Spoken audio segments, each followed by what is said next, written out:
Chapter 1223. It had been 18 days since the battle that massacred thousands of celestial wizard clansmen. During these 18 days, everyone was trapped on the fifth island.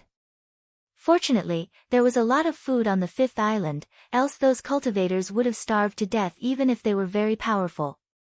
After the raging fire burned down the forested mountain forest, Tang Guang frowned and kept looking at the area shrouded by huge energy. It was the place where Tan Xiu was. Qi Nan, what do you think is going on with Grand Master? How did this happen all of a sudden? Asked Tang Guang slowly. Qi Nan rolled her eyes and snappily said, You ask me? Who am I supposed to ask? Sect Master has too many secrets. I can't find out much even if I follow him every day. Tang Guang took a deep breath to suppress the anxiety inside and smilingly said, It's impossible for me to follow Grand Master every day. It's impossible even if you become my master's wife. You're asking for a beating. Qi Nan waved her hand and angrily said, You're just a pervert who can't spit out ivory from a dog's mouth. I really wonder why Tang'an has such a frivolous brother like you. Me too. The surrounding air fluctuated and a light voice entered Tang Guang and Qi Nan's ears. Even more than a dozen Tang sect disciples in the surroundings burst into laughter. Tang En's face instantly turned livid and she angrily yelled, Tang'an, don't stab me in the back like that. I'm your blood brother, no matter what. Don't you think so, Qi Nan? Tang En's voice came out again, causing the laughter around to be even louder. Qi Nan shook her head desperately and smilingly said, I'm not sure, but it's definitely not like him. Ha ha ha. The teasing made everyone in the surroundings relax a lot. Their nerves were still tense even after the battle, fearing that something might happen to Tan Xiu. But now, they calmed down a lot under such an atmosphere. It was Tang'an who was smart and rarely spoke, yet she deliberately said a few more words at this moment. Huh. Suddenly, Tang'an's expression shifted and she let out a light exclamation. In the blink of an eye, all the nearby Tang sect disciples, as well as Xingluan, who was sitting cross-legged not far away, turned their heads to look at the oppressive aura nearby. They were all powerful experts, so they were very sensitive to the changes in the airflow around them. Just a moment ago, they all felt that the huge aura had actually weakened a little. Xingluan floated up and quickly came to the side of Tang Guang and the others. He stared at Tan Xiu's direction and slowly said, That aura is weakening. It'll completely dissipate in 10 minutes at most. Is the boss alright? It's possible. Tang Guang nodded in response. He had always been indifferent to people outside of Tang's sect, but Xingluan was an exception. He knew very well that Xingluan was one of his own. Suddenly, the surging aura was like a tide, instantly dissipating without a trace. Immediately after, an aura dozens of times more powerful than the previous one came crashing down. More than a dozen Tang sect experts, Xingluan, and his 5 guardian elders had a drastic change in expression as the aura blasted them away and sent them crashing to the rocky ground hundreds of meters away. Pft, cough, cough, more than 20 people coughed up mouthfuls of blood and suffered serious internal injuries. Tang'an came out from the space barrier and knelt on one knee with one hand pressed on the ground. She coughed up blood and looked horrified as she murmured, What happened? Did something happen to Grand Master? Just as her voice faded away, Tan Xiu's figure appeared out of thin air. But when he saw the scene in front of him, he immediately raised his right arm with an awkward look on his handsome face. He forced a smile and said, Are you alright? I just had a breakthrough and couldn't control my aura. Cough, cough, well, take these pills first. After saying that, 4 jade bottles appeared in his hands out of thin air.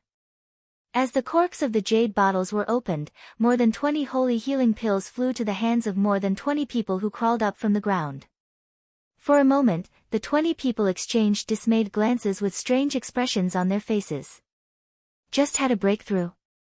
Couldn't control his aura. How could he unleash such a terrifying attack just because he couldn't control his aura? Tang'an gulped down and quickly flew to Tan Xiu's front and curiously asked, Grand Master, you said you just had a breakthrough. So, Your current cultivation level is. Tan Xiu gently raised his arm and was about to move his muscles and bones. But suddenly, he seemed to realize something and hurriedly put his arm down again. The speed at which he put down his arm wasn't fast, but such a slow movement caused the ground under his feet to explode and form a half-meter wide pit. The awkward look on Tan Xiu's face turned more intense and he helplessly said, "The crossing tribulation stage, the late stage of the crossing tribulation stage. It's simply killing me. I broke through to the late stage of the crossing tribulation stage inexplicably. If I hadn't used a secret art to control my power, I'm afraid my heavenly tribulation would have struck me by now. About that. I really didn't mean it. It's just that my power increased too fast and I haven't adapted to such a powerful power yet. No, it's my body that hasn't adapted yet. Crossing tribulation stage. A breakthrough inexplicably." The more than 20 people were petrified. They looked at Tan Xiu as though they were looking at an alien. "Old man, do you know how much of an impact your casual words have brought to us? Crossing tribulation stage. That's the crossing tribulation stage we're talking about. Once we pass the heaven and earth's test, we can ascend to the immortal world and become a real immortal." After the more than 20 people sobered up from their stupor, they could only smile wryly. Finally, Tangan forced a smile and said, "Congratulations on your breakthrough to the late stage of the crossing tribulation stage, Grand Master. I'm sure it won't take long for you to completely master this power given your current ability." Tan Xiu shook his head and sighed. "It's definitely not a good thing for me to break through to the late stage of the crossing tribulation stage now. I can't control the surge in my power at all. Even the slightest movement will cause a very powerful force to erupt. I'm afraid I'll have to go into seclusion for a long time." "You're always busy with all kinds of trivial matters, Grand Master," said Tangan hurriedly. "It's time for you to go into seclusion and cultivate. Only by stabilizing your realm and controlling your power can you lead the Tang sect to become stronger and stronger. But the most important issue now is whether you can break the array on this island or not. We've been waiting for you here for 18 days. It won't be a problem for us if we stay here any longer, but the original members of the Sacred Flame and some celestial wizard clansmen with low cultivation will probably starve to death on this island." 18 days? Tan Xiu didn't expect that 18 days had passed since he slaughtered the elites of the celestial wizard clan. Suddenly, he seemed to recall something and hurriedly asked, "Where's Vulcan?" Tangan, Tang Guang, and the others exchanged glances and immediately replied respectfully, "We've already killed him." "You killed him?" Tan Xiu frowned. "That's right," said Tangan, "the Sacred Flame organization has suffered heavy losses this time. We didn't help them during the battle with the Celestial Wizard clan. We didn't help anyone, so they suffered heavy losses and only less than 2,000 people were left in the end. Vulcan was very angry and kept saying that he wanted you to give him an explanation. I observed that he had a murderous intent toward you and a deep hostility toward our Tang sect, so we decided to strike first to gain the upper hand and directly eliminate him to avoid future troubles." Tan Xiu gave it a thought and nodded. "Let's kill him then. Even if you don't kill him, I'm afraid I won't spare his life. The Sacred Flame organization doesn't need to exist. It's a good thing that it's an organization that only cares about money and disregards human lives." "That's right. How did you deal with the more than 1,000 people of the Sacred Flame organization?" Kawako floated over and smilingly said, "They all chose to pledge allegiance to us, Sect Master. They're willing to become our peripheral members." Tan Xiu knitted his brows and said, "We must have them as our peripheral members." "I've taken control of their lives, Sect Master," said Kawako. "All of them will die with just a thought from me." "Then," Tan Xiu said.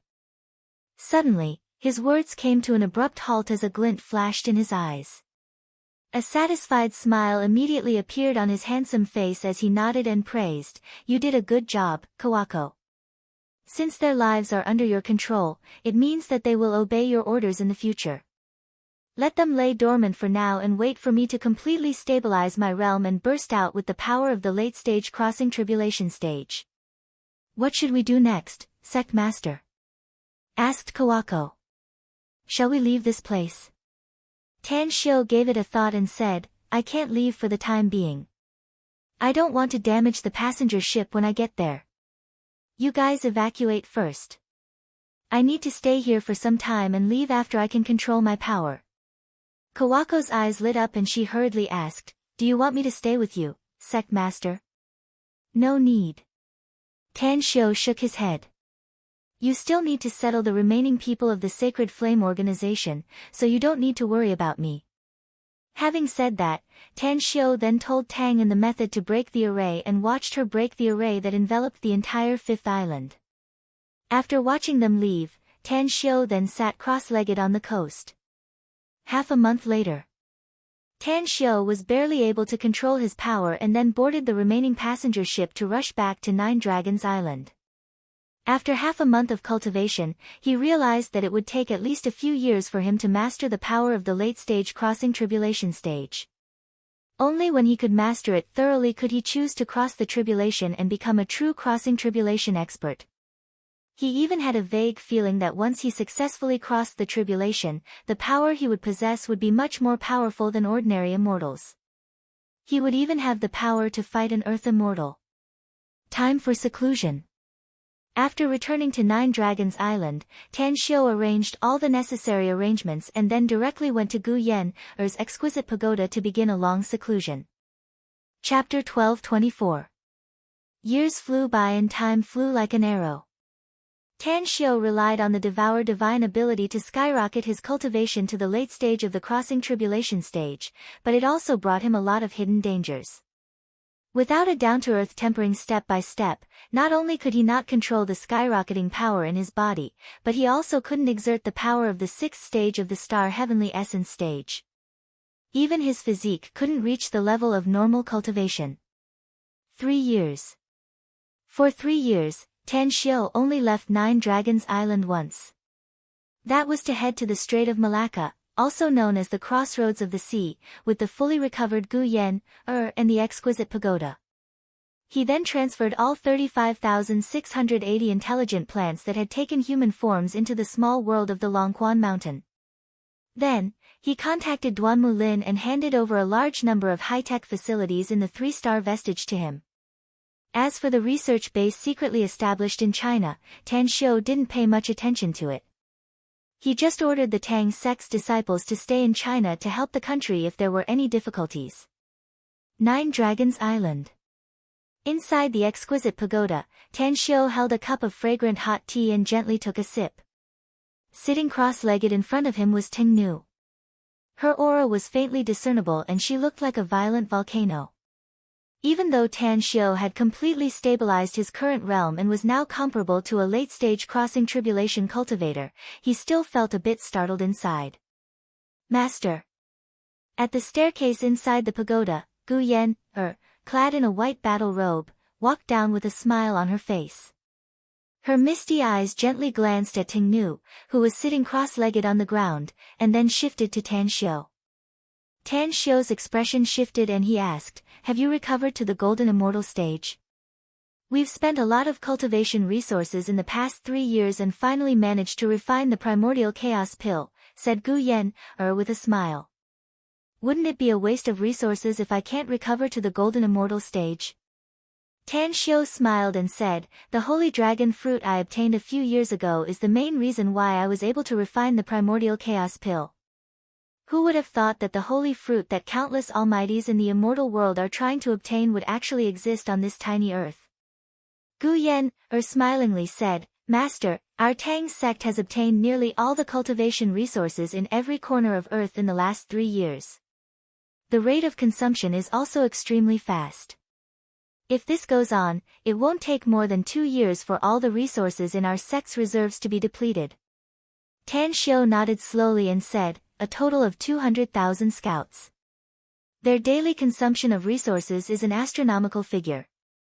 In addition, we have refined 4 types of precious pills, including the Primordial Tao Pill. The consumption of resources is indeed very high. Our sect's core members have now broken through 560 people. They had all broken through to the soul formation stage with the help of the small world, but the consumption of resources was indeed too fast. I don't think it'll be easy to hold out for even 2 years. Gu Yan chuckled and said, they are not the ones who consume the most resources. It's those 35,680 great demons who have transformed into human forms from intelligent plants. Who could have imagined that the deepest heritage of our Tang sect is 35,680 great demons comparable to celestial immortals? Tan Xiao looked at Ting Nu in front of him and nodded. More than 80% of the resources contained in the small world have been consumed by them. But it's worth it. With these experts, we can occupy a territory in a short time once we ascend to the immortal world in the future. Coupled with you, a golden core stage expert, it's enough for us to gain a foothold in the immortal world for the time being. Have you made up your mind? Asked Gu Yan. When will you ascend to the immortal world? When are we going to attack the immortal world? Tan Xiao was silent for a while before he slowly shook his head and said, it's not the time yet. Let's wait. 2 years. It won't be more than 2 years before we all attack the immortal world. Only there can our Tang sect develop rapidly. It's also the only place we're very familiar with.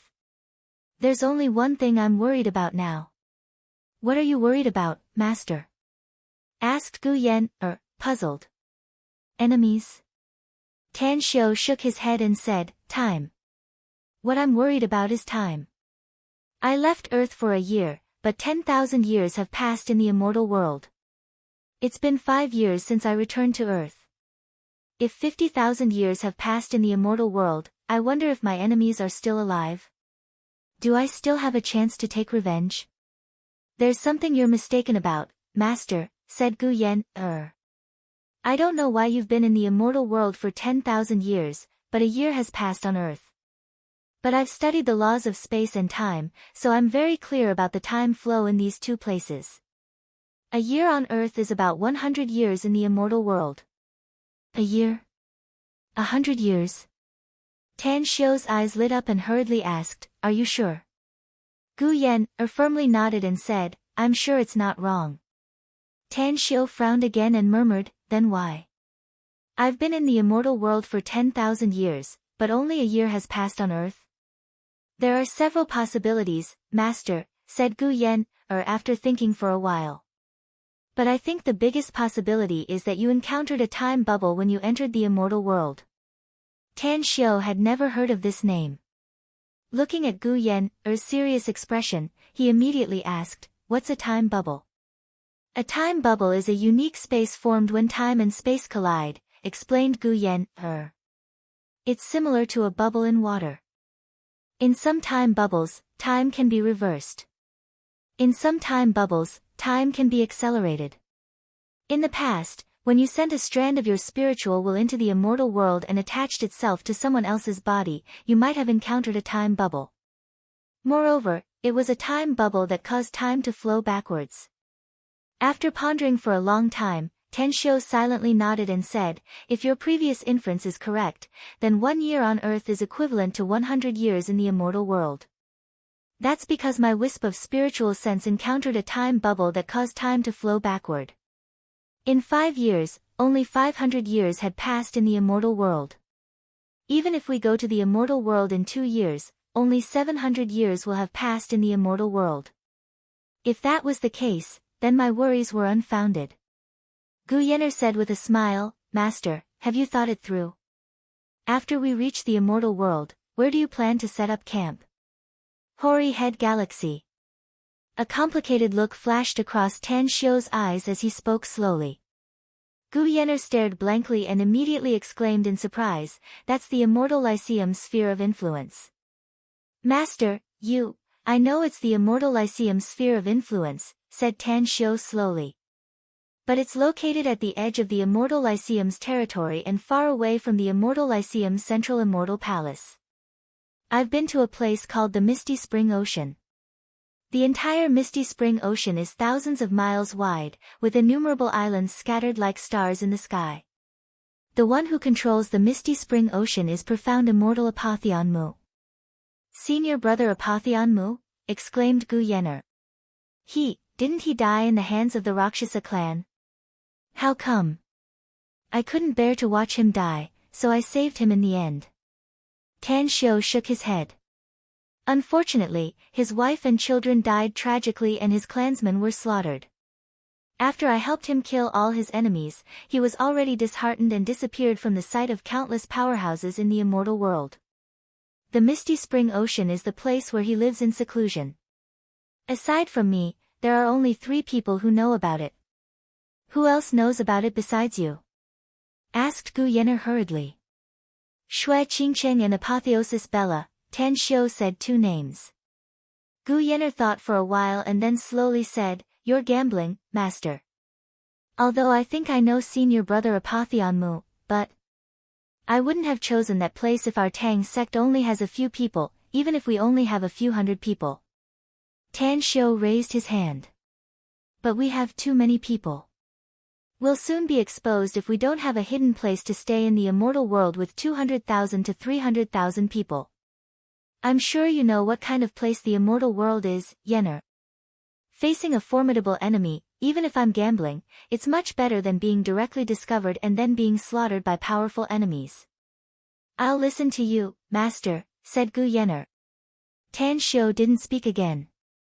After a long silence, he saw Tingnu, who was sitting cross-legged, open her eyes and immediately asked, "How is it?" Tingnu got up and smilingly said, "I've broken through to the late stage of Celestial Immortal, Sect Master. Although I don't know how strong a profound immortal is, I'm confident I can kill them if I encounter one." Tan Xiu nodded with satisfaction and said, "You have more than 30,000 great demons and you have a deep heritage. When we arrive in the immortal world, many of you will probably break through to the profound immortal stage after some cultivation. Tingnu, I have powerful enemies in the immortal world. Any one of them can easily slaughter all of you even if you have more than 30,000 great demons. Therefore, you must keep a low profile and endure patiently. You must never expose your true identity." A scarlet light flashed in Tingnu's eyes and she said, "Your enemy is also our enemy, Sect Master. You gave us a new life and gave us strength. Whether it's on this planet or in the immortal world, you'll always be our Sect Master." Tan Xiu nodded with a smile and said, "I'm going to end my seclusion cultivation from now on. You're to stay in this exquisite pagoda and come out when we're going to the immortal world." "Understood," replied Tingnu respectfully. After leaving the exquisite pagoda, Tan Xiu and Gu Yan came to 9 Dragons Island. Just as they stepped on the shore, more than a dozen experts of the Tang sect spotted them. Whoosh! Whoosh! Whoosh! Gu Xiaoxue, Tang Guang, and Tang An appeared in front of Tan Xiu and Gu Yan, and saluted. "Where are my parents?" asked Tan Xiu. "They're cultivating in the palace," answered Gu Xiaoxue. Tan Xiu raised his brows and asked, "Tell me about their cultivation and the cultivation level of the Tang family. Also, you've been managing the Tang sect for the past 3 years, so tell me about the sect's current situation." Chapter 12:25. Gu Xiaoxue organized her words inwardly and then roughly explained the situation of Tang Xiu's parents and the Tang family's members in the past 3 years. 2 years ago, after your parents took that precious medicinal pill, their physique underwent a rebirth and metamorphosis. Their cultivation speed has been extremely fast in the past 2 years, especially when they went to the pocket world to cultivate half a year ago. Their strength has soared. Now that they have all broken through to the nascent soul stage, it won't take long for them to break through to the spirit formation stage. The cultivation speed of the Tang family's people isn't slow, either. But compared to your parents, there's a big gap. They now have the strength of the golden core stage, but their state of mind is slightly worse. Master is preparing to arrange a heart-refining grand array and let all the Tang family's people enter the array to cultivate." Having said that, Gu Xiaoxue hesitated for a moment and then said, "Our Tang sect is developing rapidly. Most of the children in the Boy Scouts have broken through to the golden core stage, and a small number of them have even reached the nascent soul stage. A total of 49 kinds of military formations have been taught to them. If they encounter enemies with similar cultivation levels and the same number of enemies, they can definitely crush them. Further, There are two people in the Tang sect who deserve my praise because their cultivation has surpassed me, Tang Guang and Tang An. Tan Xiu was shocked and asked in surprise, who are they? Gu Yin and Little Blind, answered Gu Xiaoxue. Tan Xiu recalled their physiques and immediately asked, what stage have they reached? Gu Yin has broken through to the mid-stage of body integration, and Little Blind has also broken through to the early stage, answered Gu Xiaoxue. Tang Guang and Little Martial Ant Gu Yin fought before, but he lost miserably. A smile appeared on the corner of Tan Xiu's mouth as he nodded and said, I've long expected that they would make such rapid progress. Tell me about the others. Gu Xiaoxue thought for a while and said, Blind Grandma has broken through to the Heavenly Master stage. Coupled with the cultivation technique we provided, her strength is comparable to a body integration expert. Martial Uncle Chen Zhizhong's cultivation has broken through to the late stage of body integration. What about Shuiyu? Asked Tan Xiu. Gu Xiaoxue said, I don't know. Tan Xiu nodded slowly and said, I'll give you 3 days to recall all Tang sect disciples from all over the world to Nine Dragons Island. Now that the embryonic form of Tang sect's power has taken shape, it's time for me to rebuild the sect's armed forces. Yes. Gu Xiaoxue revealed a trace of doubt, but still nodded in agreement. In the palace. Just as Tang Xiu and Gu Yan stepped through the door, a burst of fragrance wafted over. Su Lingyun, who had been reborn and looked like she was a dozen years younger, floated in front of them. Xiu, Yener. The smile on Su Lingyun's face was exceptionally bright. Even though they were both on Nine Dragons Island, Tan Xiu only left the Linglong Treasure Pagoda twice in the past 3 years, and they only met once. Mom. Tan Xiu used to dream of helping his mother embark on the path of cultivation. But now, looking at his mother's radiant and elegant appearance, his nose was a bit sour. Su Lingyun pulled Gu Yener's hand and smilingly said, You two children always stay in the Linglong Treasure Pagoda. I wanted to find you, but Yunda didn't let me. He said that I would affect your cultivation. Yener, you two have been living together in the Linglong Treasure Pagoda for 3 years. How come you haven't conceived a child yet? What? Tan Xiu was dumbfounded, whereas Gu Yener looked bashful and lowered her head in silence. Ah, Yener. Su Lingyun said. Xiu is thin-skinned and his mind is full of cultivation. This boy has grown up. His career is very important, but having a family is also a big deal. If he doesn't take the initiative, you have to take the initiative. Don't talk about seniority. What era are we living in now? As long as you two are in love, marriage and having children won't be a problem. Gu Yener suppressed her shyness. She raised her head and secretly glanced at Tan Xiu before lowering her head and said, I will definitely take the initiative. Su Lingyun said with satisfaction, since you're willing to take the initiative, just call me Mom from now on. Cough, cough, cough, Tan Xiu almost choked to death on his own saliva. Gu Yener was his disciple. The moment the old lady opened her golden mouth, she actually messed up the seniority. Mom, don't randomly matchmake a couple, Tan Xiu said. His eyes swept over Gu Yener's face that changed drastically in an instant, and the words he wanted to say were swallowed back into his stomach. Su Lingyun glared fiercely at Tan Xiu, pretending to be angry. What? Do you think you don't listen to me now that your cultivation is high? Do you think Yener is a good child? She has never left you for so many years. She's definitely a good wife that's hard to find. As for Wei Niang, you don't have to worry about it. I've asked her in a roundabout way before, but she directly told me that she doesn't mind how many women you have. She'll be satisfied as long as you have a place for her in your heart. Tan Xiu felt a bit of a headache. He directly walked a few steps inside and said, Mom, you don't have to worry about it. Dad should be upstairs, right? I'll go find him. This child. Su Lingyun was exasperated and angrily glared at Tan Xiu's back. She then pulled Gu Yener and walked inside while muttering something. When Tan Xiu came to the second floor, he saw Tang Yunda leaning in the corridor with a cigarette in his hand. There was a faint smile on his face, obviously looking like he was watching a joke. Dad! Tan Xiu called out with a forced smile. You really haven't inherited my good quality of being faithful in love, kid, said Tang Yunda with a smile. If it weren't for me stopping you, your mom would have already run to the exquisite pagoda to get you married and have children. Actually, I wasn't like this before. Tan Xiu forced a smile.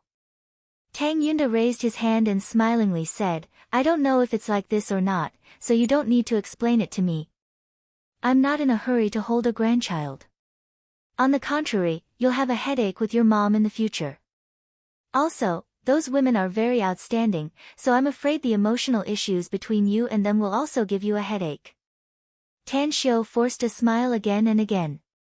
He could actually hear the gloating tone in his father's mouth. Shaking his head, Tan Xiu said, I'll take it one step at a time when it comes to emotional issues. I don't have so much time to spend on emotional issues now. I have a big business now, so I must seize the time to develop my forces and enhance my strength. Tang Yunda shrugged and smilingly said, I can help you with other things, but I can't help you with this matter even if I want to. Take care of yourself. Tan Xiu didn't want to talk about this topic anymore, so he said, Dad, there's something I need to talk to you about. Let's go to the study room. All right. Tang Yunda nodded. If it was an ordinary matter, the two could talk here. But since his son wanted to talk in the study room, he realized that the matter might be very important. After the father and son sat down in the luxuriously decorated study room that was more than 200 square meters, Tan Xiu took out a cigarette from his interspatial ring and handed one to Tang Yunda. He then lit one for him and said, Dad, we'll leave Earth in 2 years at most to develop in the immortal world. There are a lot of things we need to do in these 2 years, but the most urgent task right now is to take revenge. It's time to pay back the blood debt. Tang Yunda's expression shifted and he immediately asked, You mean, you're ready to move against House Dolan?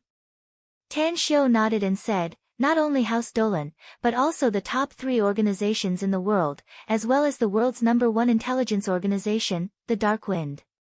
They're like cancerous tumors.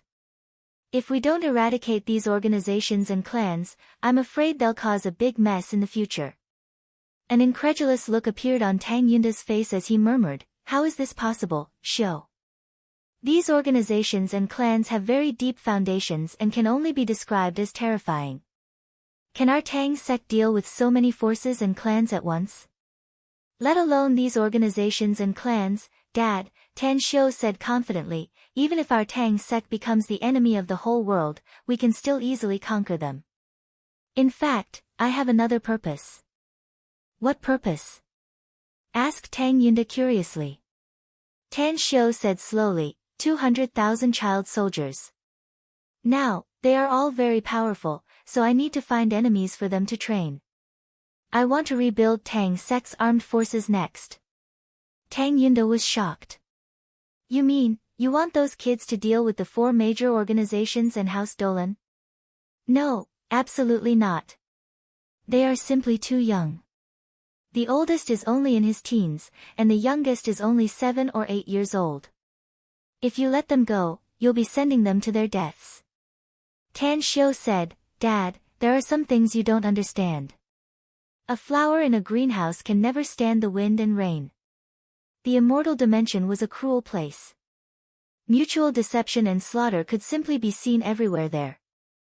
In fact, many of the children in the world of immortals were trained to kill as soon as they gained consciousness. In that world where people eat people and immortals eat immortals, only by sharpening yourself into a sharp blade or a sharp sword can you survive and live longer. But, Tang Yunda opened his mouth and wanted to say something. Tan Xiu raised his hand to interrupt him and said, An uncut jade can't be made into a tool. Only good steel can be made from repeated tempering. What we'll face in the future is a formidable enemy. If they can't grow up quickly now, they'll die in the hands of the enemy in the future. Who exactly are our enemies, Xiu? Asked Tang Yunda hurriedly. Tan Xiu thought for a moment and slowly shook his head. It's not the right time to tell you yet, Dad. What you need to do now is to go all out in your cultivation and strive to break through to a higher realm as soon as possible. In the immortal world, the strong are respected. If we don't want to be trampled on by others and die under the butcher's knife of our enemies, we must seize the time to make ourselves stronger. I'll need your help in the future. Chapter 12:26. Tang Yunda heavily nodded and said in a deep voice, "We're brothers who fight a tiger. No matter who our enemy is, I won't become your burden. Instead, I'll fight side by side with you." Tan Xiu smiled and nodded. "I'm looking forward to the day I can fight side by side with you." Tang Yunda was well aware of his own strength and how terrifying his son was. He secretly made up his mind that he must go all out to cultivate in the future. Even if he couldn't catch up with his son in a short time, he couldn't fall too far behind. After lighting a cigarette, he looked up and said, "I'll contact your two uncles right away. They've been waiting for 20 to 30 years to take revenge. I'll tell them the news and tell them to hurry up and get ready." "There's no hurry, Dad," said Tan Xiu hurriedly. "Why?" Tang Yunda stared blankly and asked with a confused face. "I trust my two uncles very much, but I can't guarantee that they don't have any traitors around them," said Tan Xiu. "If you tell them the situation now and their men spread the news, it'll bring us a lot of trouble."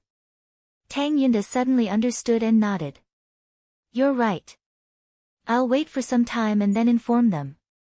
The cold wind lingered on the vast sea, but Nine Dragons Island was as warm as spring with hundreds of flowers blooming. On the third day of the secret talk between Tan Xiu and his father, a bright moon hung in the night sky, illuminating the world. At the center of the island, all the disciples of the Tang sect had been summoned back to the spacious hall that could accommodate tens of thousands of people. Even those who were assigned important missions around the world had also rushed back at this time. In the deathly silent hall, hundreds of high-level disciples of the Tang sect were quietly watching Tan Xiu, who was sitting on the podium, waiting for sect master Tan Xiu to announce something important. That's right. They were all smart people. Since sect master Tan Xiu summoned all of them back, it meant that he must have something important to announce. It was because the Tang sect didn't have such a meeting even when it was founded. "Everyone is here, Grand Master." Gu Xiaoxue stood next to the podium with her right fist on her left chest and said respectfully. Tan Xiu nodded slowly. When he stood up, his gaze slowly swept across the faces of everyone in the hall, and finally landed on Gu Yan's face. She nodded slightly at him. Tan Xiu took a deep breath and said in a deep voice, "I have several things to announce to everyone this time. These events indicate that the name, Tang Sect, will completely disappear from this day forward." "What?" Hundreds of high-ranking disciples of Tang Sect looked incredulous. "I've discussed this matter with Gu Yan," said Tan Xiu in a deep voice. "We've decided to disband the Tang Sect and form a new force from now on. Its name is the Great Tang Empire." Great Tang Empire? Everyone's hearts trembled as they stared at Tang Xiu. They wanted to know what other shocking news Tang Xiu was going to say next. "I've decided to leave Earth for the immortal world 2 years from now," said Tang Xiu. "That means we'll leave Earth 2 years from now. Therefore, the flag of our Great Tang Empire will be planted in a place suitable for living in the immortal world 2 years later. Can you tell us more about the establishment of the Great Tang Empire, Grand Master?" asked Gu Xiaoxue respectfully. "I'll tell you about the structure of the Great Tang Empire now." Tan Xiu nodded. The Great Tang Empire will be divided into 5 departments. They are the Military Department, the Political Department, the Shadow Department, the Assassination Department, the Finance Department, and the Heavenly Monster Hall.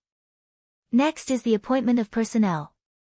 The Military Department is divided into 4 major legions, namely the War Dragon Legion, the War Tiger Legion, the War Sparrow Legion, and the War Marshal Legion. Tang Guang will be the commander of the War Dragon Legion, Mo Ao will be the commander of the War Tiger Legion, Hao Lei will be the commander of the War Sparrow Legion, and Qin Shaohua will be the commander of the War Marshal Legion. The 4 major legions will be stationed in the east, south, west, and north regions after our Great Tang Empire has occupied a territory in the immortal world. Tang Yunpeng and Mo On will be in charge of the political department. Mo On will assist Tang Yunpeng in handling the empire's affairs and ensure that the people of the Great Tang Empire live in peace and contentment. Jin Shi and Yishir San will be in charge of the shadow department. Yishir San will assist Jin Shi in establishing an intelligence network centered around the Great Tang Empire and spreading it in all directions. I hope that the intelligence personnel of the shadow department will be everywhere in the immortal world in the future. Tang An will be in charge of the assassination department, while Feng Yang and Shui Gui will assist her. I need a batch of invisible killing machines. I hope that in the future, our enemies can be silently eliminated by you guys. The finance department will be in charge of Gu Xiaoxue and Tang Min will assist Gu Xiaoxue in controlling the entire Great Tang Empire's finances and treasures. If the Great Tang Empire wants to develop, it will be inseparable from the huge financial resources and the support of treasures. I hope that you can manage this area well so that the magnificent Tang Empire won't face a shortage of cultivation resources. The Celestial Demon Hall will be in charge of Ting Nu and Star Devourer Insect. They will command 35,680 great demons and act as the Great Tang Empire's sacred hall of protectors. When we encounter a crisis, they will mobilize in full force to eradicate all powerful enemies. As Tan Xiu spoke up to this point, a stern expression appeared on his face and he shouted in a deep voice, "Tell me, are you up to the task?" Whoosh, all the people whose names were mentioned stood up from their chairs and shouted in a stern voice. Yes. Tan Xiu nodded with satisfaction and said, "Now, I'll focus on the 4 major legions." In the coming days, the 200,000 child soldiers will be incorporated into the 4 major legions. Each legion will have a tentative number of 50,000 people. In the next 2 years, I'll select some enemies for you to test your mettle and train your troops. Your targets will be the top 3 organizations in the world, as well as the Dark Wind and House Dolan. In the next 2 years, I'll personally establish the Supreme Commander's office and train a Supreme Commander of the military. The 4 of you can rest assured that the people I've trained will definitely have the ability to convince you in the future. The meeting lasted for 4 hours. Just as the meeting came to an end, Gu Xiaoxue walked to the podium and respectfully said, "I have 2 questions to ask, Grand Master." "Speak." Tan Xiu nodded. "Since we've established the Great Tang Empire, we can't be without a leader," said Gu Xiaoxue. "You've already issued the personnel appointments, but no one has taken over the position of the Emperor of the Great Tang Empire yet." "I think your question is unnecessary," Gu Xiaoxue, said Mo Ao in a deep voice. "Only the sect master is qualified to be the Emperor of the Great Tang Empire." "That's right." Hundreds of Tang sect disciples all stood up and looked at Tan Xiu with fanatical eyes and shouted. Tan Xiu raised his arms and slightly smiled. "We're all close friends, so I won't be hypocritical and evasive. I'll be the first emperor of the Great Tang Empire." A smile appeared on the corner of Gu Xiaoxue's mouth and she loudly said, "Since our Great Tang Empire has an emperor, then shouldn't we also establish a harem?" Su Lingyun, who was sitting on a chair in the conference hall, had her eyes lit up in an instant. She looked at Gu Xiaoxue with joy in her eyes. Then, she got up and came to Gu Xiaoxue's side and gently hugged her. Then, she said with all seriousness, "Xiu, we won't interfere too much with your emotional issues. But I'm your mother, after all, and I hope to see you have a family. Emperors need wives and concubines, and they also need children." This, Tan Xiu angrily glared at Gu Xiaoxue. Then, his expression turned into a wry smile and he said, "We can talk about this in private later, Mom." "What is an empire?" Su Lingyun said resolutely. "An empire must have a king, a harem, and children to inherit it in the future. Xiu, if you don't have time to solve the problem of the harem, then give it to me. Don't worry. As your mother, I won't randomly find women for you. But you can't abandon those who are willing to follow you in life and death. You must also give them a status." Tan Xiu fell into silence. He knew that his mother was right. Those women had been following him silently all these years, supporting him and helping him without any complaints or regrets. They even valued his life more than their own. Now that the empire had been established, it would indeed be a bit too much if he didn't give them a status. Tan Xiu slowly raised his head and said, I'm willing to give them a status, Mom. Let's talk about this later. Su Lingyun insisted, my daughter-in-law needs my approval. Xiu, you're a man who does great things, so I'll help you solve this problem. As I said before, I will never give a status to those who aren't your women, but I must give a status to those who are your confidants. Tan Xiu really didn't know what to say. He didn't want to go against his mother's will, even though he didn't want her to intervene in this matter. But when he thought about how messed up his relationship was, in the end, he still agreed perfunctorily. However, in his heart, he had already made up his mind that if she were to find another woman that he was not familiar with other than the ones that he approved of, he would definitely not agree. The meeting was over. The next large number of trivial matters were all handled by Gu Yan, and Gu Xiaoxue, while he needed to lead Mo, Ao and the others to reorganize the 4 major legions. The moonlight was hazy. In the living room on the 2nd floor of the palace, Su Lingyun took Gu Xiaoxue's hand. Her graceful face was full of smiles as she said, Xiaoxue, you're really my most considerate child. If you hadn't stood up in the end, I'm afraid that Tan Xiu wouldn't have been willing to solve the problem of women until now. Alas, if you were also my daughter-in-law, that would be really great. Gu Xiaoxue's smiling face instantly froze. An inexplicable splendor flickered in her eyes, along with a trace of struggle. The images of Tan Xiu and her master Gu Yan constantly emerged in her heart. After constantly alternating, she finally gritted her teeth and said, actually, I can. Chapter 1227. What? Su Lingyun was stunned. Her eyes widened as she looked at Gu Xiaoxue, who lowered her head and blushed.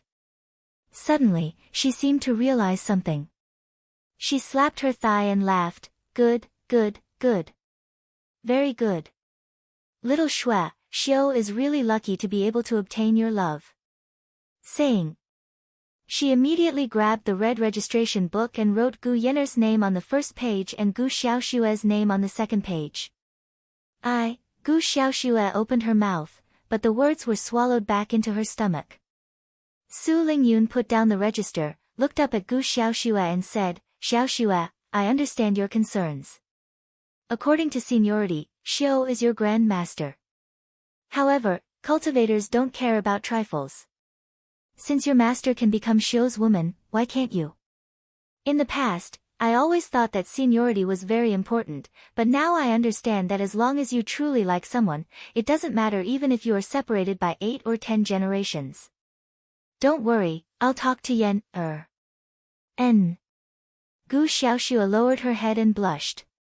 Su Lingyun held Gu Xiaoxue's hand and said with a smile, Xiaoxue, I called you here because I wanted to ask you what other names need to be filled in the registration book. You're someone close to Xiu, so you should know something. Gu Xiaoxue hesitated for a moment before she gently nodded and said, I know a few. Su Lingyun's eyes lit up. She immediately nodded and said, tell me, I'll write it down. Kang Xia, Mu Weining, and Ouyang Lulu. You should know about the relationship between the 3 of them and Grand Master. While registering, Su Lingyun said, Xiaoxue, don't call him Grand Master Xiu anymore. Just call him by his name. I knew these 3 children, and I was very familiar with them. Apart from the 3 of them. Who else? Shuiyu, Gu Xiaoxue said. Su Lingyun's smile deepened. She wrote Shuiyu's name on the 6th page and then asked again, anything else? Gu Xiaoxue hesitated for a moment before answering, Zhang Xinya, Zhang Xinyue. Su Lingyun wrote these 2 names on the 7th and 8th pages. She then nodded and said, I like that pair of twin sisters. Xinya used to be a superstar and was a household name. She was a goddess in many people's eyes. It was said that Xinya was also not bad. She ran her own business and lived a good life. Anything else? Gu Xiaoxue shook her head and said, I don't know about the others. Su Lingyun nodded with satisfaction and said, 8. Although it's a far cry from the ancient emperor's 3 palaces, 6 courtyards and 72 concubines, it's still a lot for show. Suddenly, a knock was heard on the door. Immediately after, a small head poked through the open door. A bright smile appeared on her delicate and lovely face when she saw Su Lingyun and Gu Xiaoxue. She pushed the door and quickly came to Su Lingyun's front. She then giggled and said, "Auntie, I went to Europe a few days ago and bought a Chanel bag for you. Do you like it?" "A few days ago? Europe? A Chanel bag?" Su Lingyun and Gu Xiaoxue exchanged glances. Both of them were at a loss whether they had to cry or laugh. Andy had been staying in 9 Dragons Island for more than half a year. A few days ago. What Europe? It was simply nonsense. However, that Chanel bag was very good-looking. Su Lingyun and Gu Xiaoxue suppressed their laughter and looked at Andy, who had an ulterior motive. After receiving the bag, Su Lingyun nodded and smilingly said, "Not bad. It's a very beautiful bag. I'm sure many people will be envious of me if I go shopping with it later." "Thank you, Andy." "No need, no need." Andy hurriedly waved and said, "It's my duty to show filial piety to you." Filial piety? Isn't it almost the same as filial piety? Su Lingyun thought happily in her heart and said, "Andy, I'm so happy. I'm discussing with Xiaoxue about confirming Xiu's harem list. I've already written Kang Xia's name. Do you think there are any other names I can write?" Andy hurriedly squatted down and pulled Su Lingyun's hand, saying with a smile, "Did you write my name, Auntie? I'm very happy to do it." Pfft, Su Lingyun couldn't help but burst into laughter. Even Gu Xiaoxue was at a loss whether she had to cry or laugh. She looked at Andy with a bit of admiration in her eyes. Bold. Daring to love and daring to hate. Gu Xiaoxue felt that she really couldn't compare with Andy in this regard. Su Lingyun smiled and grabbed the register. She wrote Andy's name on the 9th page and smilingly asked, "How is it? Are you satisfied now?" "Yeah, I'm very satisfied. Thank you, Mom." A bright smile appeared on Andy's delicate and lovely face as she nodded repeatedly. "Mom?" The smile on Su Lingyun's face was particularly thick, whereas Gu Xiaoxue at the side took advantage of Su Lingyun not paying attention to her and gave Andy a thumbs up. This speed of changing her words was really fast. After a while, Andy left the room with a satisfied expression. Just as Gu Xiaoxue was about to leave, the door was knocked again. Donning a black robe, Tangen, who rarely wore a mask, came to Su Lingyun with a bowl of 8 treasures lotus seed soup in her hand. She gently glanced at Gu Xiaoxue and smiled, saying in a low voice, "You haven't had dinner yet, so I brought this 8 treasures lotus seed soup from the kitchen. Would you like to have some?" After saying that, Tang An's face turned a bit red. With a suspicious look on her face, Su Lingyun hesitated and asked, "Who are you, miss?" "I'm Tangen," replied Tangen softly. Tangen. Although Su Lingyun had seen Tangen many times, this was the first time she saw her face. Never once did she expect that Tangen would turn out to be an outstanding and soul-stirring beauty. The first thought that came to Su Lingyun's mind was that it was a pity. Such a beautiful girl never dressed up gorgeously. Instead, she always wore a black robe and even wore a bronze mask on her face. "I'll drink it. I like this 8 treasures lotus seed soup the most." Although Su Lingyun had just eaten, she didn't want to expose Tangen. She took the bowl of 8 treasures lotus seed soup and drank half of it before putting it on the tea table nearby. Then, she grabbed Tang An's hand and pulled her to sit next to her. She then grabbed the register book with her other hand and asked in a low voice, "There are already 9 names on it. Would you like me to add your name on it?" Tangen quietly raised her head and secretly glanced at Gu Xiaoxue. She found that Gu Xiaoxue was looking at her with a playful expression. Suddenly, Tangen felt a bit guilty and quickly lowered her head. Her ears blushed again and she gently nodded. Su Lingyun let out a bright smile and turned to the 10th page. After writing Tang En's name, she smilingly said, call me mom later. All right. Tang An's face blushed and she gently nodded. Suddenly, Tang An looked up at Su Lingyun and said, Mom, can you write another name? Whose name? Asked Su Lingyun, confused. Gong Wan, answered Tang An, don't tell me that Xiao and Gong Wan, Su Lingyun was surprised. Feelings can be nurtured slowly later. Tang An shook her head and said, but Gong Wan's physique is very special and will greatly benefit Grand Master's cultivation. Will Gong Wan agree? Asked Su Lingyun with a hesitant expression.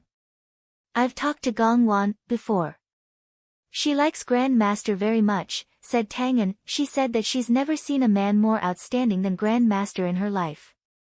If that's the case, then write her name, said Su Lingyun. But you don't need to call Xiao's Grand Master anymore. Just call him by his name. About that, all right. Tang An gently nodded. A few minutes later. As Tang An left, Gu Xiaoxue endured the burning sensation on her face and said, Mom, if you're not sleepy, how about I stay and chat with you? That's what I'm thinking too, said Su Lingyun with a smile. Andy and Tang An have already been here. I'd like to see who else will come. Outside the palace. Kawako Yamamoto had obviously dressed herself up. She was wearing a fluttering dress and all kinds of jewelry as she stood outside the palace's entrance. The two guards outside stared at her, causing her face to burn and making her wish to find a hole to hide inside. Huh? Suddenly, Kawako's expression shifted. Disbelief filled her eyes as she looked at the devastatingly beautiful woman who came out from the inside. She could tell from her aura that this super beauty with an erratic aura was none other than Tang An.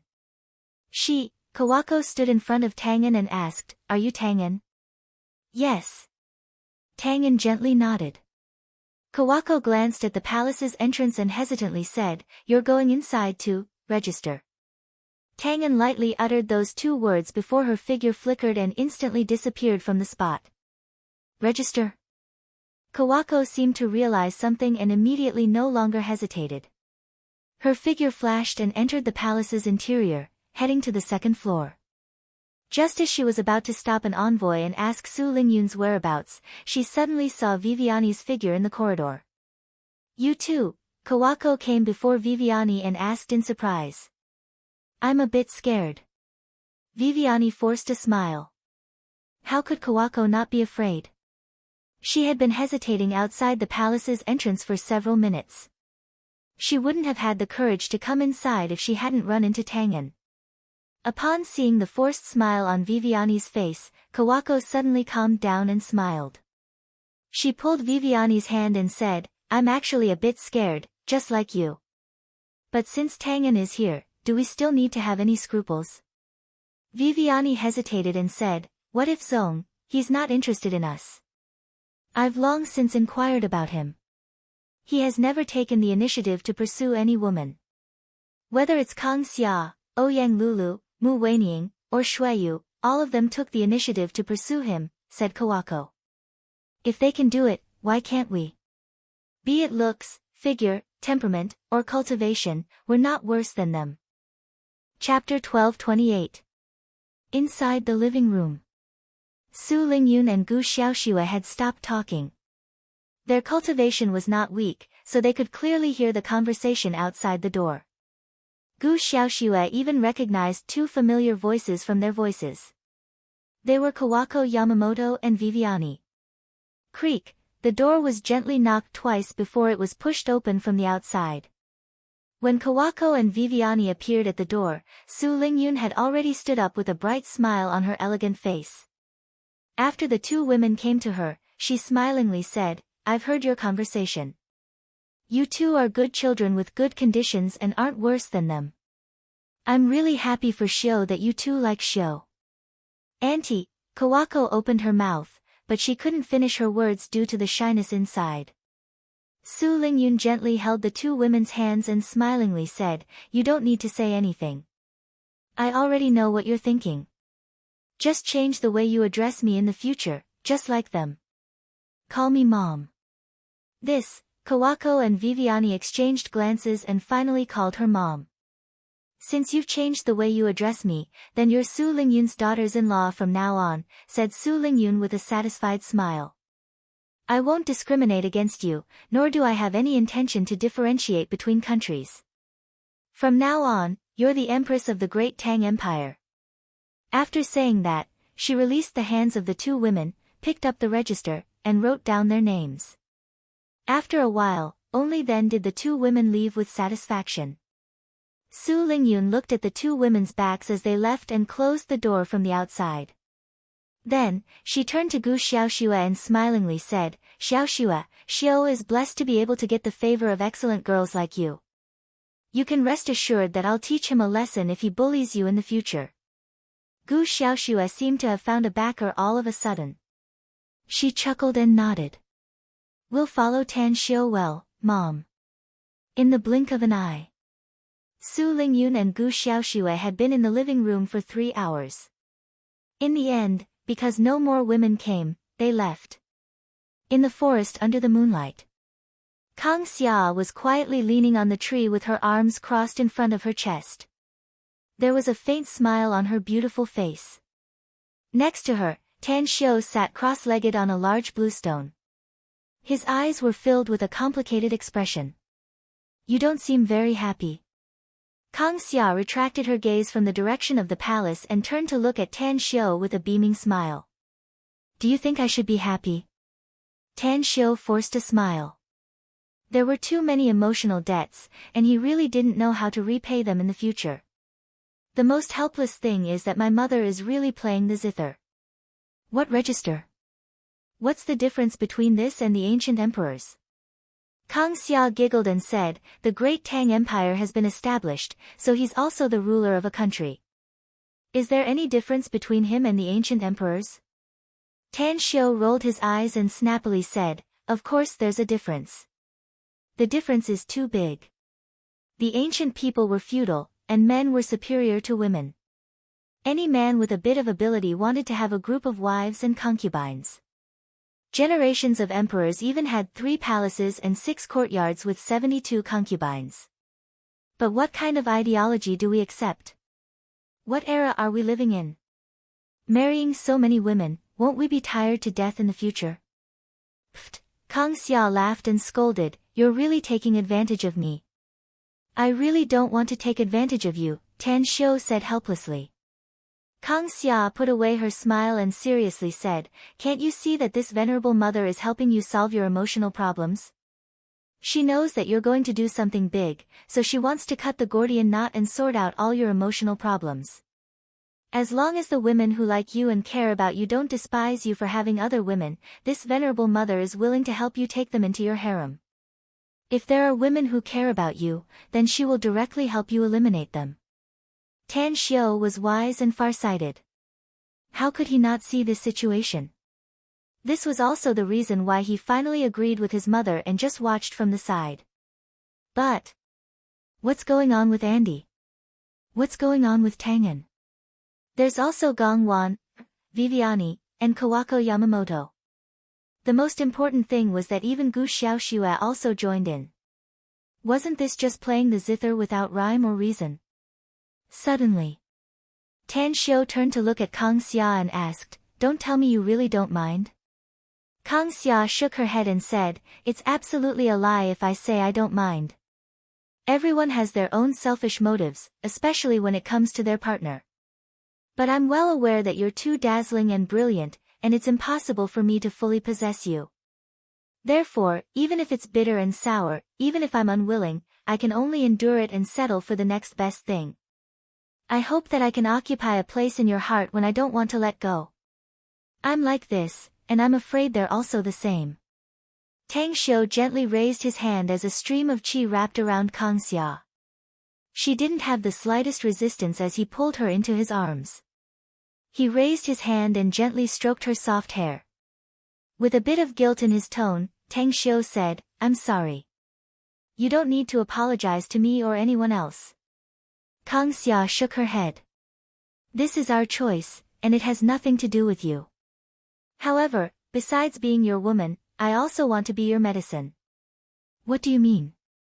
Tan Xiu's hands stopped and a puzzled look appeared on his handsome face. Kang Xia gently leaned on Tan Xiu's chest and softly said, I know the wound in your heart, so I want to turn myself into a medicine to heal it. If you still can't let it go, then go find her. I know that she's too heavy in your heart. Even if there are more than a dozen of us, we're not as heavy as her in your heart. Tan Xiu's expression turned cold. He shook his head and said, Kang Xia, I already know the situation at that time. In fact, the moment she attacked me, my love for her was already gone. There's only hatred left. Besides, I've already told her very clearly that she's her and I'm me from now on. We'll never contact each other again. We'll never have any connection with each other again. Kang Xia raised her head and stared at Tan Xiu's eyes with her bright eyes. She then said word by word, how can there be hatred without love? Your heart is too soft, especially when it comes to your former love. You simply can't let it go. Else, you wouldn't have thought about revenge, nor would you have thought about establishing a force to fight your way back to the immortal world. Do you know what I like about you the most? What? Tan Xiu's brows deeply furrowed, but he didn't explain. It's your kindness, said Kang Xia. But the most important part of your kindness is your soft-heartedness. If you really hated her, you would have pierced her heart with a sword and reaped her life when you figured out the reason behind it. You would have made her soul scatter and disappear from your heart forever. Was that so? A blank expression appeared on Tan Xiu's face. The complicated expression in his eyes turned more and more intense as his thoughts drifted. He didn't want to admit it, but he was perfectly aware that there was still a trace of something he couldn't let go of. Thousands of years of feelings and all the beautiful things in the past seemed to have been branded in his heart. No matter how hard he tried, he couldn't erase that memory, nor could he erase the imprint in his heart. I'm going back to China after some time. Tan Xiu suddenly spoke. Do you want me to accompany you? Asked Kang Xia. No need. Tan Xiu shook his head and said, I'm going back to China to relieve my boredom. On the other hand, I want to see the scale of the base established in China. There's not much I can do, but I still hope to see Earth's people have the ability to protect themselves when they encounter a formidable enemy in the future. I know something about the base in China, said Kang Xia. Duan Mulin is now personally presiding over it. Along with the crazy operation of the country's machinery, a large number of resources are continuously transported there, and the progress is very good. Our magnificent Tang Corporation has spent tens of billions of US dollars to aid the country last year. If my guess is correct, the first interstellar battleship should be completed soon. What about the confidentiality aspect? Asked Tan Xiu. The security measures are very perfect, said Kang Xia. Each army group has drawn out their elites and established the Shadow Guard, which is spread to almost every corner of China. Coupled with our intelligence organization's secret observation and assistance, the matter of the secret base in China has not been noticed by other countries.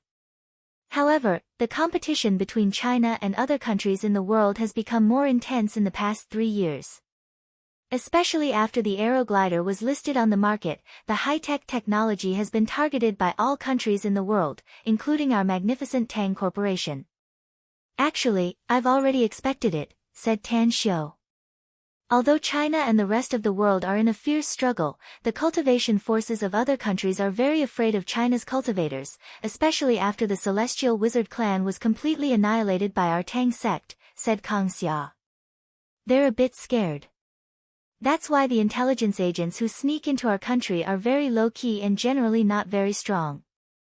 As the saying goes, it's difficult for 2 tigers to live on the same mountain, said Tan Xiu. It's actually not in line with common sense that there are more than 200 countries on this small Earth. It's not in line with the law of survival of advanced civilizations. What I can do is to make China stronger and become the most powerful country in the world in the future, so that it can dominate the fate of humanity on Earth in the future. If the people in power in Huaxia are far-sighted and broad-minded in the future, they will be able to disregard the differences in nationality and race. They will be able to form a brand new power system and finally integrate all the humans on Earth together, creating a solid advanced civilization system. Are we really not coming back in the future? Asked Kang Xia after hesitating for a moment. We'll come back, but it won't be very soon, said Tan Xiu. It may be hundreds of years, thousands of years, or tens of thousands of years. We can't tell what will happen in the future. Chapter 1229. Time flew by, and the years passed by quickly. Half a month after the Tang sect changed its name to the Great Tang Empire, Tan Xiu lived in misery every day. His mother, Su Lingyun, had compiled a list of harem names and every heroine's name had been spread out, so that all the members of the Great Tang Empire knew about it. The most terrible thing was that the 13 heroines had expressed on different occasions and at different times that it was a great honor to be recorded in the harem list of the Great Tang Empire. It was fine if it was someone else. But what Tang Xiu never dreamed of was that even Gong Wan, who was inexplicably registered in the register, said that, if you marry a chicken, follow the chicken, if you marry a dog, follow the dog, and if you marry the emperor, follow the dog. As a result, 13 empresses of the Great Tang Empire appeared at once. Half a month passed. During the day, Tan Xiu was busy forming the 4 major legions and gave them heavy training and guidance every day. At night, he would welcome a woman. Even if they just accompanied him quietly and did nothing else, Tan Xiu still felt like he was sitting on pins and needles. Want to escape? Finally, after Tan Xiu wailed inwardly, he left a message for Gu Yan, and hurriedly boarded the flight to Demon Capital. With the development in recent years, the airport in Nine Dragons Island had been improved and even applied for air routes to various countries, so Tan Xiu no longer needed to transfer planes from Saipan. Inside the private plane shuttling through the clouds, Tan Xiu tasted the wine with a faint smile on his face. He could finally breathe a sigh of relief after leaving Nine Dragons Island. Master. Tang Along came out of the cockpit with a thermos in his hand. After putting it in front of Tan Xiu, he said with a smile, Mistress Xiaoxue said that porridge is compatible with the stomach and is the most wonderful diet. It was early spring, and eating porridge was undoubtedly a great reward for himself. Mistress Xiaoxue also said that porridge can not only remove oil but also nourish the body. That's right, Mistress Xiaoxue also said that you've been working very hard for the past half a month. She also added several kidney-nourishing elixirs to the 8 treasures lotus seed soup, which will be very beneficial to you. Working hard? Tan Xiu's scalp went numb. He had indeed worked very hard for the past half a month. Especially Kang Xia, Ouyang Lulu, Mu Weining, and Shuiyu. These 4 women accompanied him for 4 nights. They were like wolves and tigers, nearly squeezing him dry. Even now, his legs still felt weak. Put it here. Tan Xiu took out an ancient book on arrays from his interspatial ring that he had recently written and threw it to Tang Along. You've been studying the art of war in the past 3 years. You've studied the art of war from ancient times to the present. But you're a cultivator, so I've only brought you with me this time. I want you to relax and let go of all the war strategies in your mind so that you can prepare for the war in the immortal world. In the near future, if you want to become the commander of an army, you will need to be proficient in all kinds of skills. Formations are the most important. Tang Along took the ancient book on arrays and sat opposite Tan Xiu. He had just flipped through 2 or 3 pages when a pleasantly surprised look appeared on his handsome face. In the past 3 years, he had tirelessly studied the history of wars from ancient times to modern times and read countless books on the art of war. Occasionally, he would stay in the library and read ancient books on immortal arrays. Hence, he had a basic understanding of arrays. However, he was sure that the ancient book on arrays in his hand was countless times more profound than those in the library on Nine Dragons Island. Shanghai Airport. Just as Tang Xiu stepped out of the cabin's door, he saw 2 cars quickly stop near the ladder. As the doors opened, 4 burly men got out of the car, while a woman in a white suit came down from the front car. She looked very capable and experienced. It was Gao Beilei. She was the current general manager of the magnificent Tang Corporation, a professional manager whom Kang Xia and Ouyang Lulu had invited from Wall Street in M Country. Tang Xiu had never seen her before. He had only seen her in photos, but he was able to recognize her the moment he saw her. Boss. As Tan Xiu came down the ladder, the four strong men respectfully greeted him. Gao Beilei quietly observed Tan Xiu. She was very curious about this young man because she knew that the famous Kang Xia and her good friend Ouyang Lulu were this young man's women. And he was also his current boss. Hello, boss. I'm Gao Beilei. Tan Xiu shook hands with her and then loosened his hand. Nice to meet you for the first time. I'm very happy that you can join and work for the magnificent Tang Corporation. As your boss, I'll give you a gift for our first meeting. After saying that, Tan Xiu took out a jade pendant from his interspatial ring and handed it to Gao Beilei, saying, wear it from now on. It'll be good for you. Gao Beilei stared blankly for a moment. She never expected that the big boss would directly give her a gift the first time they met. However, after thinking about it, she took it and smilingly said, Boss, your gift for our first meeting is really late. It's very interesting. I didn't expect that I would meet you for the first time after working for the magnificent Tang Corporation for 2.5 years. I'm afraid the businessmen all over the world won't believe it if this matter were to be spread out. I don't care much about the business affairs. Tan Xiu smiled and said, I handed it over to Kang Xia, so I'm just a hands-off shopkeeper. Since they believe in you, I naturally believe in you without any reservations. Let's go. It's been more than 2 years since the magnificent Tang Corporation's HQ moved to Shanghai, and I haven't been there yet. Gao Beilei nodded with a smile and personally opened the door for Tan Xiu. After seeing Tan Xiu enter the car, she thought for a while and finally decided to sit on the front seat. She had learned about Tan Xiu through various channels in the past 2.5 years. Although she didn't dare to say that she knew Tan Xiu well, she still knew a lot of things. Furthermore, there were only a handful of people in the world who could make her admire them, but Tan Xiu was definitely one of them. Moreover, he was a heavyweight.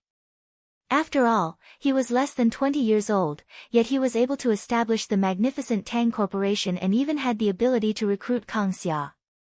Furthermore, almost all the products of the magnificent Tang Corporation were produced by him, and each of them could cause a huge sensation in the business world.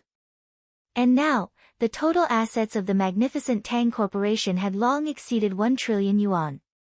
What made her admire the most was the rules set by Tan Xiu before that he would never go public to make money. Otherwise, the wealth that the magnificent Tang Corporation possessed would be more than 10 times.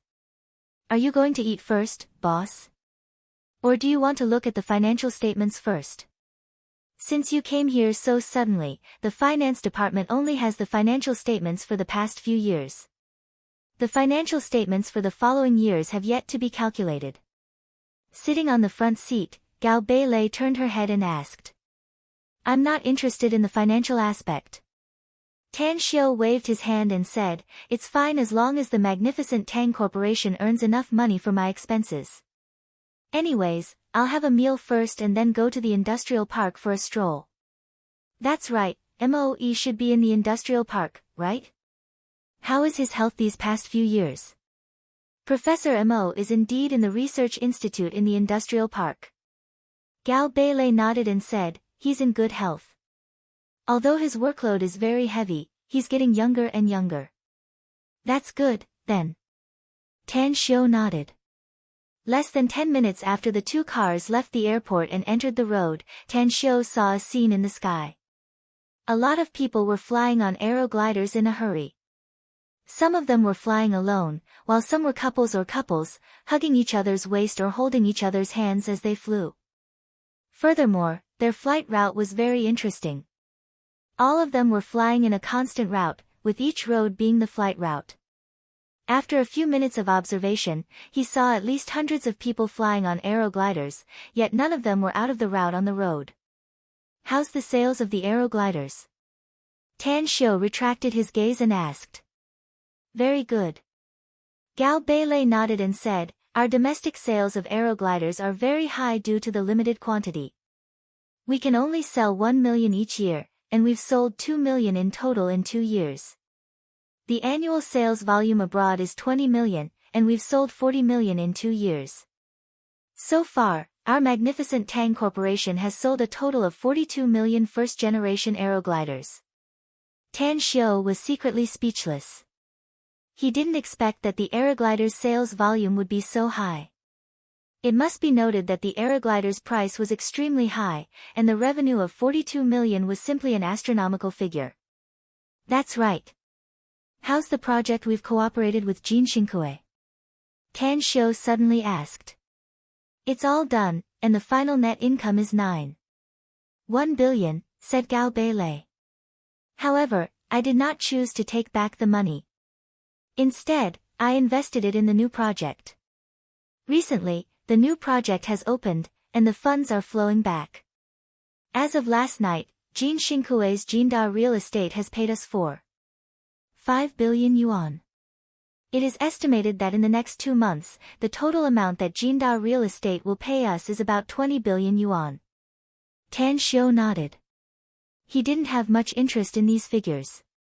He just thought of Jin Xinkue, so he asked casually. Gao Beilei turned to glance at Tan Xiao and found that he was silent.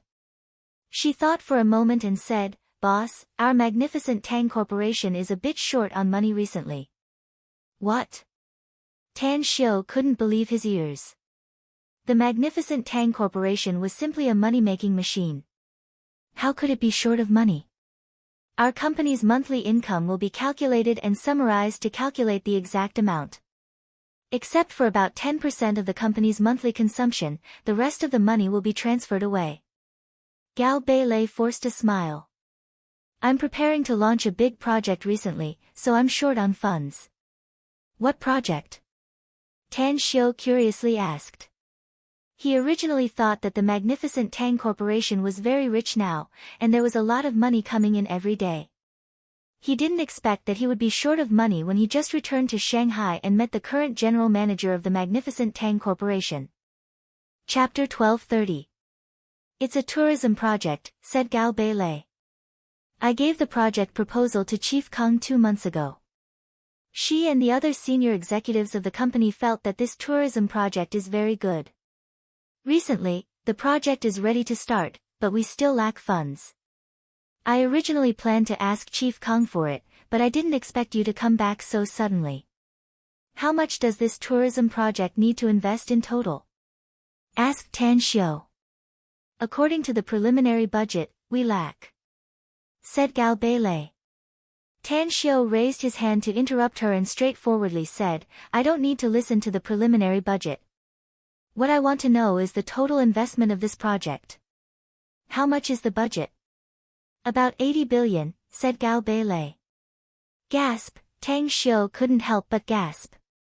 He never dreamed that a tourism project would require a total investment of 80 billion yuan. He couldn't help but ask, tell me about this tourism project. It's Heavenly Spring Island in the South China Sea. The government wants to develop it, so they're trying to attract investors. They need to find a company to take over the project, said Gao Beilei. After the bidding, our magnificent Tang Corporation got it. 80 billion yuan is for the development of the entire island. I've discussed it with the senior executives of our company. If we develop the entire Heavenly Spring Island in the South China Sea and turn it into a dreamlike scenic spot, we can attract tourists from all over the world. This is a long-term investment, and our company will have a steady stream of income in the future. After thinking for a while, Tan Xiao directly took out his mobile phone and dialed a cell number. After the other party picked up, he lightly smiled and said, Brother Miao, how about we talk about business? Brother Tang, you're really... It's been 3 years. I haven't seen you for 3 whole years. I didn't even get a call from you. I looked for you and was told that you were in seclusion somewhere and couldn't contact me. But now that I've been waiting for your call, you actually want to talk about business with me. Alas, why can't you just tell me that you miss me? Miao Wentang's voice with a bitter smile came out of the phone. Tan Xiao couldn't help laughing and said, All right, alright. This younger brother is wrong. I miss you, brother Meow. Can we talk about business now?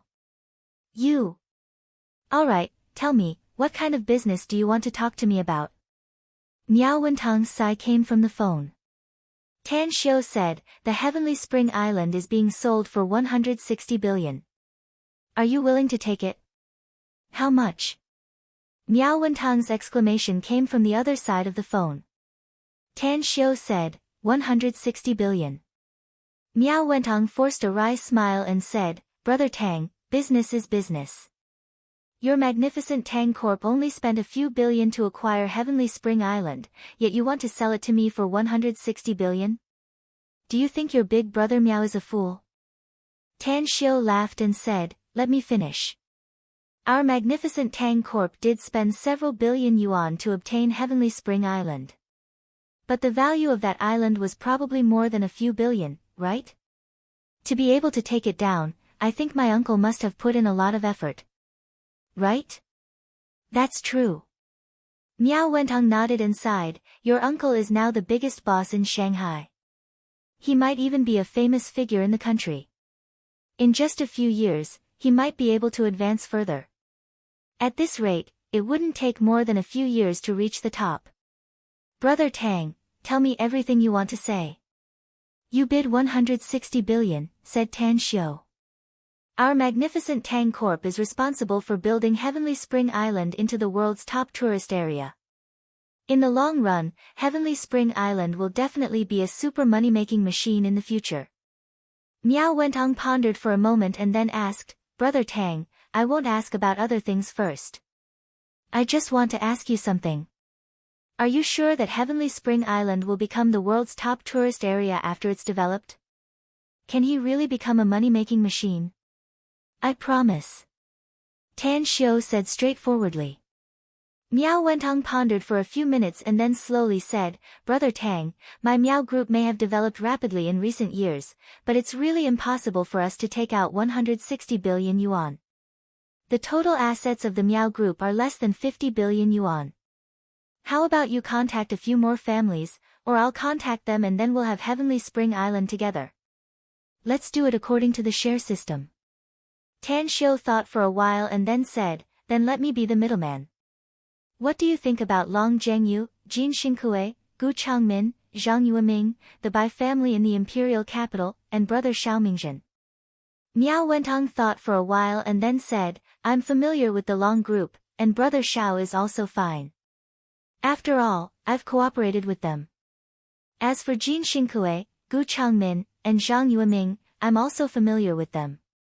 They're all old friends, so it shouldn't be a problem to cooperate with them. But I'm not too familiar with the Bai family in the imperial capital. Hearing Miao Wentang's concerns, Tan Xiu lightly smiled and said, Bai Tao is my friend, so I can get along with the Bai family. However, I feel that if you all add up the 160 billion, it will still affect your original business. Anyways, I'll introduce you to another family, Qin Shaoyang of the Qin family in the imperial capital. I know about the Qin family in the imperial capital. They have strong financial resources and a good reputation in the business world. Brother Tang, I think it's feasible. You take the lead. Tan Xiu said with a smile. I'll be staying in Shanghai for a week to wait for you. We'll talk about it in detail when you arrive. All right. Miao Wentang nodded repeatedly even though it was through the phone. Having known Tan Xiu for more than 5 years, he thought that he knew Tan Xiu very well and even trusted him very much. Since he proposed the Heavenly Spring Island in the South China Sea at this time, he would definitely not let them suffer a loss. After hanging up the phone, Tan Xiu looked up at Gao Beilei, who was looking at him without blinking. A smile immediately appeared on the corner of his mouth as he asked, Are you surprised? Very. Gao Beilei nodded. The significance of the magnificent Tang Corporation's existence is to amass money quickly. Tan Xiu said with a smile, We don't seek to make money in the long run, but to make the most money in the shortest time.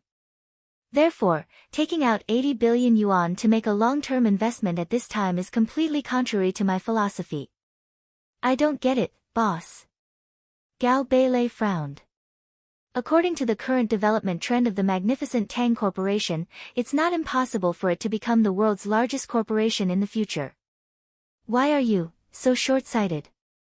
It's not that I'm short-sighted, but I have my own plans, said Tan Xiu. I told you that the magnificent Tang Corporation is just a tool for me to amass money and make the most money in the shortest time.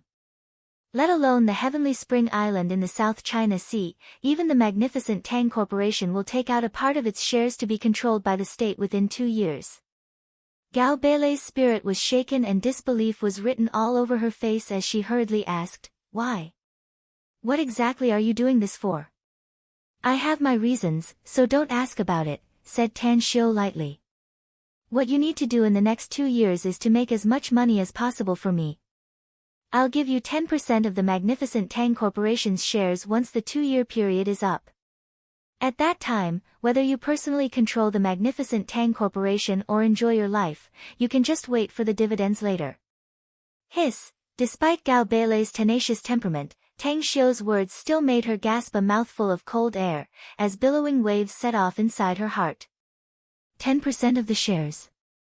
According to the current valuation, the total assets of the magnificent Tang Corporation would be no less than 1 trillion, and 10% of the shares would be worth 100 billion. 100 billion. Yet, Tan Xiu wanted to give it to her so easily. Why? Gao Beilei had always thought that she had a very high IQ, yet she was still confused by Tan Xiu's decision. "Don't be surprised," said Tan Xiu with an indifferent smile. 10% of the shares is just a small reward for you.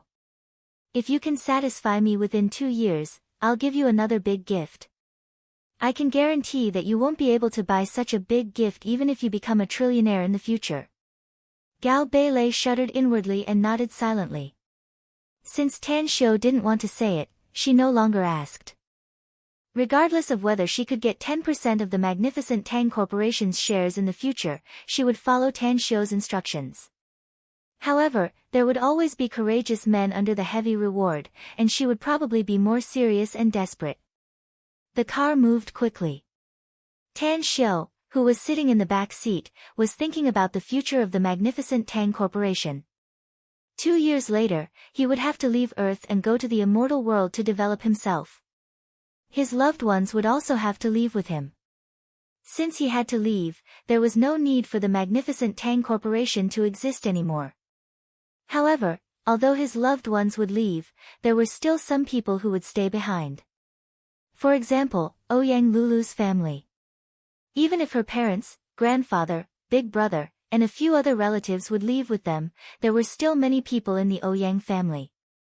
In the future, he could give some shares of the magnificent Tang Corporation to the Ouyang family as a betrothal gift to Ouyang Lulu. There was also the Mu family in the imperial capital. There were also the relatives of Zhang Xinya and Zhang Xinyue. There were also Shuaiyu's relatives in the Miao region. There were also many. Tan Xiu would never let them leave with regrets. He would take their loved ones with him. However, it would be enough to compensate them with the shares of the magnificent Tang Corporation for their loved ones who stayed on Earth. Suddenly, Tan Xiu suddenly thought of a person, a woman. He took out his mobile and dialed Qin Xiaowan's number. After the call was connected, Qin Xiaowan's surprised voice came out of the phone. "Brother, where the hell have you been for the past 3 years? Have you forgotten about this big sister of yours?" Tan Xiu moved the phone away. After the other party's voice turned a bit lower, he forced a smile and said, "I can forget anyone but you, Sis Xiaowan. It's just that there are some things I need to do personally, so I've been busy for 3 years. I just returned to Shanghai from abroad and am now on the way from the airport to the magnificent Tang Corporation, so I called you." Chapter 1231. On the phone, Tan Xiu and Qin Xiaowan agreed on the time and place to meet, and then hung up the phone. Recalling all the experiences he had with Qin Xiaowan, Tan Xiu felt a warm current surging in his heart. Once, Qin Xiaowan simply regarded him as her own younger brother, taking good care of him and protecting him.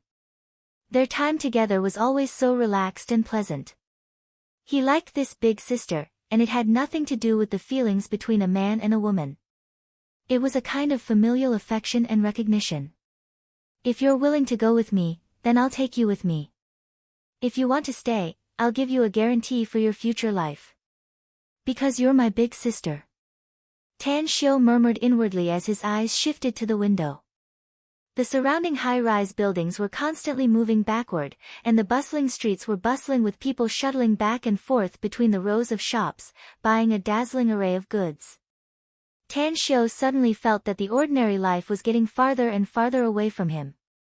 The once peaceful life was probably coming to an end. Gao Beilei, I want to ask you a question. Tan Xiu didn't retract his gaze, but his voice was a bit strange. Go ahead, boss, said Gao Beilei softly. Tan Xiu asked, do you think people should live a wonderful life? Or a plain life for the rest of their lives? Of course we should live a wonderful life, said Gao Beilei. If we live a plain life for the rest of our lives, we may have regrets when we're old. However, this kind of thing can't be set in stone. Everyone has different ideas.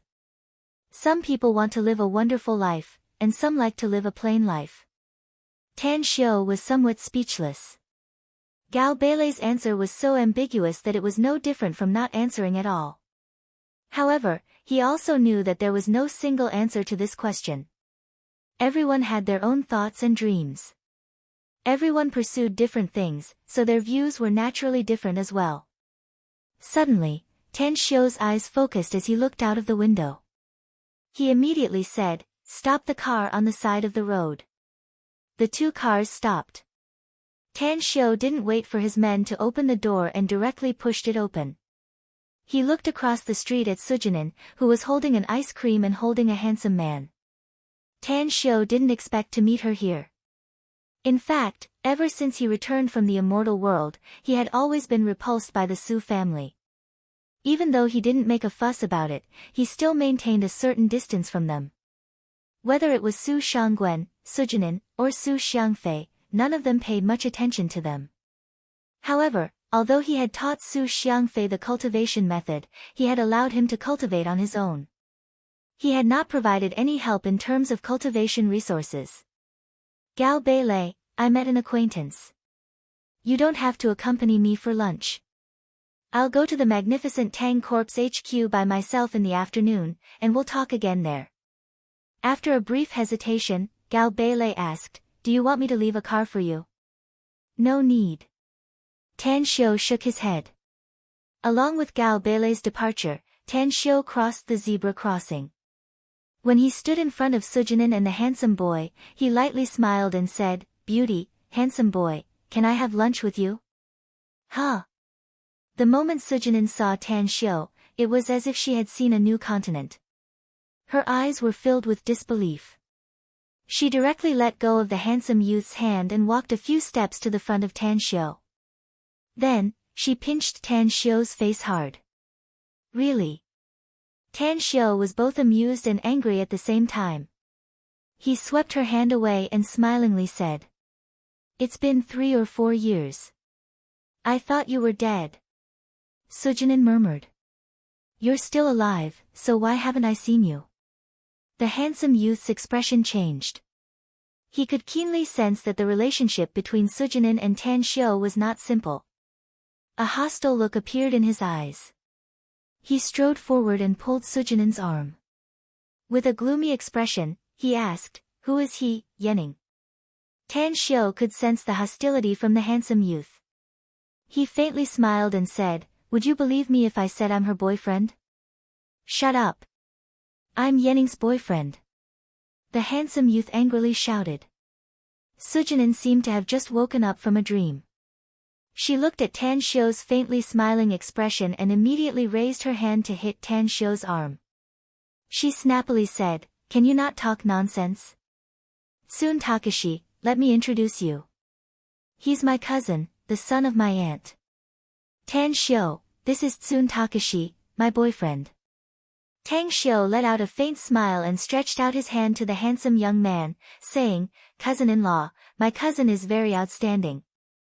If you don't figure out the truth of the matter and recklessly get jealous, you'll definitely die of jealousy in the future. Upon hearing Sujinen's introduction, Tsun Takashi's hostility toward Tanshio disappeared without a trace. He awkwardly scratched his head and shook hands with Tanshio. Then, he apologetically said, "Hello, cousin. It was my fault just now. I was a bit narrow-minded. I'm Tsun Takashi, the sales manager of Baolai Group." Tanshio noticed that Tsun Takashi's face clearly showed a confident expression when he said the last sentence.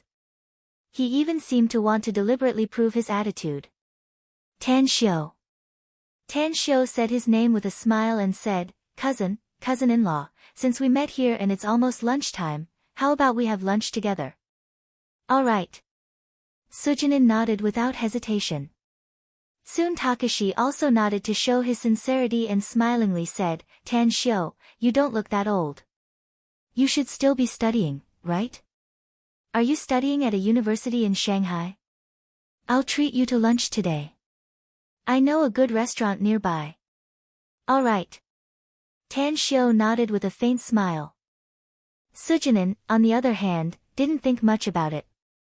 Even if Tanshio's identity was a bit scary, she had never told anyone about her relationship with Tanshio before, especially in front of her lover. She was afraid that the other party's attitude toward her would change because she was Tanshio's cousin. At the Everlasting Feast Hall, Tanshio followed Tsun Takashi and Sujinin to the restaurant, which turned out to be the Everlasting Feast Hall's branch in Shanghai. A smile appeared on Tanshio's face when he saw the familiar plaque. It had been 3 or 4 years since he last came here to have a meal, right? He wondered who the current manager of the Everlasting Feast Hall was. "Welcome." After the trio entered the room, the 2 waitresses bowed and greeted them. At the same time, a waiter quickly walked over and smilingly said, "Excuse me, are there 3 of you?" Tsun Takashi maintained his elegant demeanor and smilingly said, "Yes, there are 3 of us. Please come inside." The waiter was a new face, so he didn't know who Tanshio was. He led the trio inside and arranged seats for them. At this time, there were many guests in the restaurant's lobby on the first floor, but fortunately, there was an empty table near the window.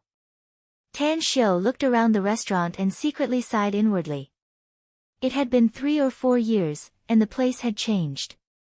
He only found 2 of the old employees here. The 2 of them were still greeting other guests and didn't notice him.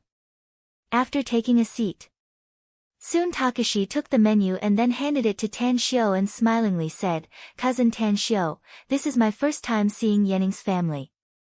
Fortunately, I'm only a few years older than you, so we should have a lot of common topics to talk about. Order whatever you like. I'm ready to spend my hard-earned capital to curry favor with your future wife's family today." A trace of shyness appeared on Sujinin's face. She patted Tsun Takashi's arm and let out a hollow laugh. "What the hell are you talking about? I haven't even promised to marry you yet."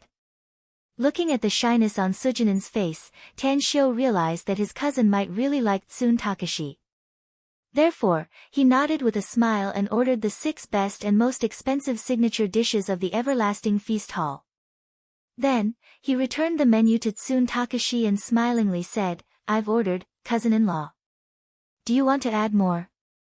Tsun Takashi could only force a wry smile inwardly. Each of the 6 signature dishes Tanshio had just ordered was expensive. Even if he didn't order more dishes, he would probably have to spend half a month's salary on today's meal. Although he felt a bit pained, he still ordered 2 more dishes. "You ordered too much. It'll be a waste if we can't finish it."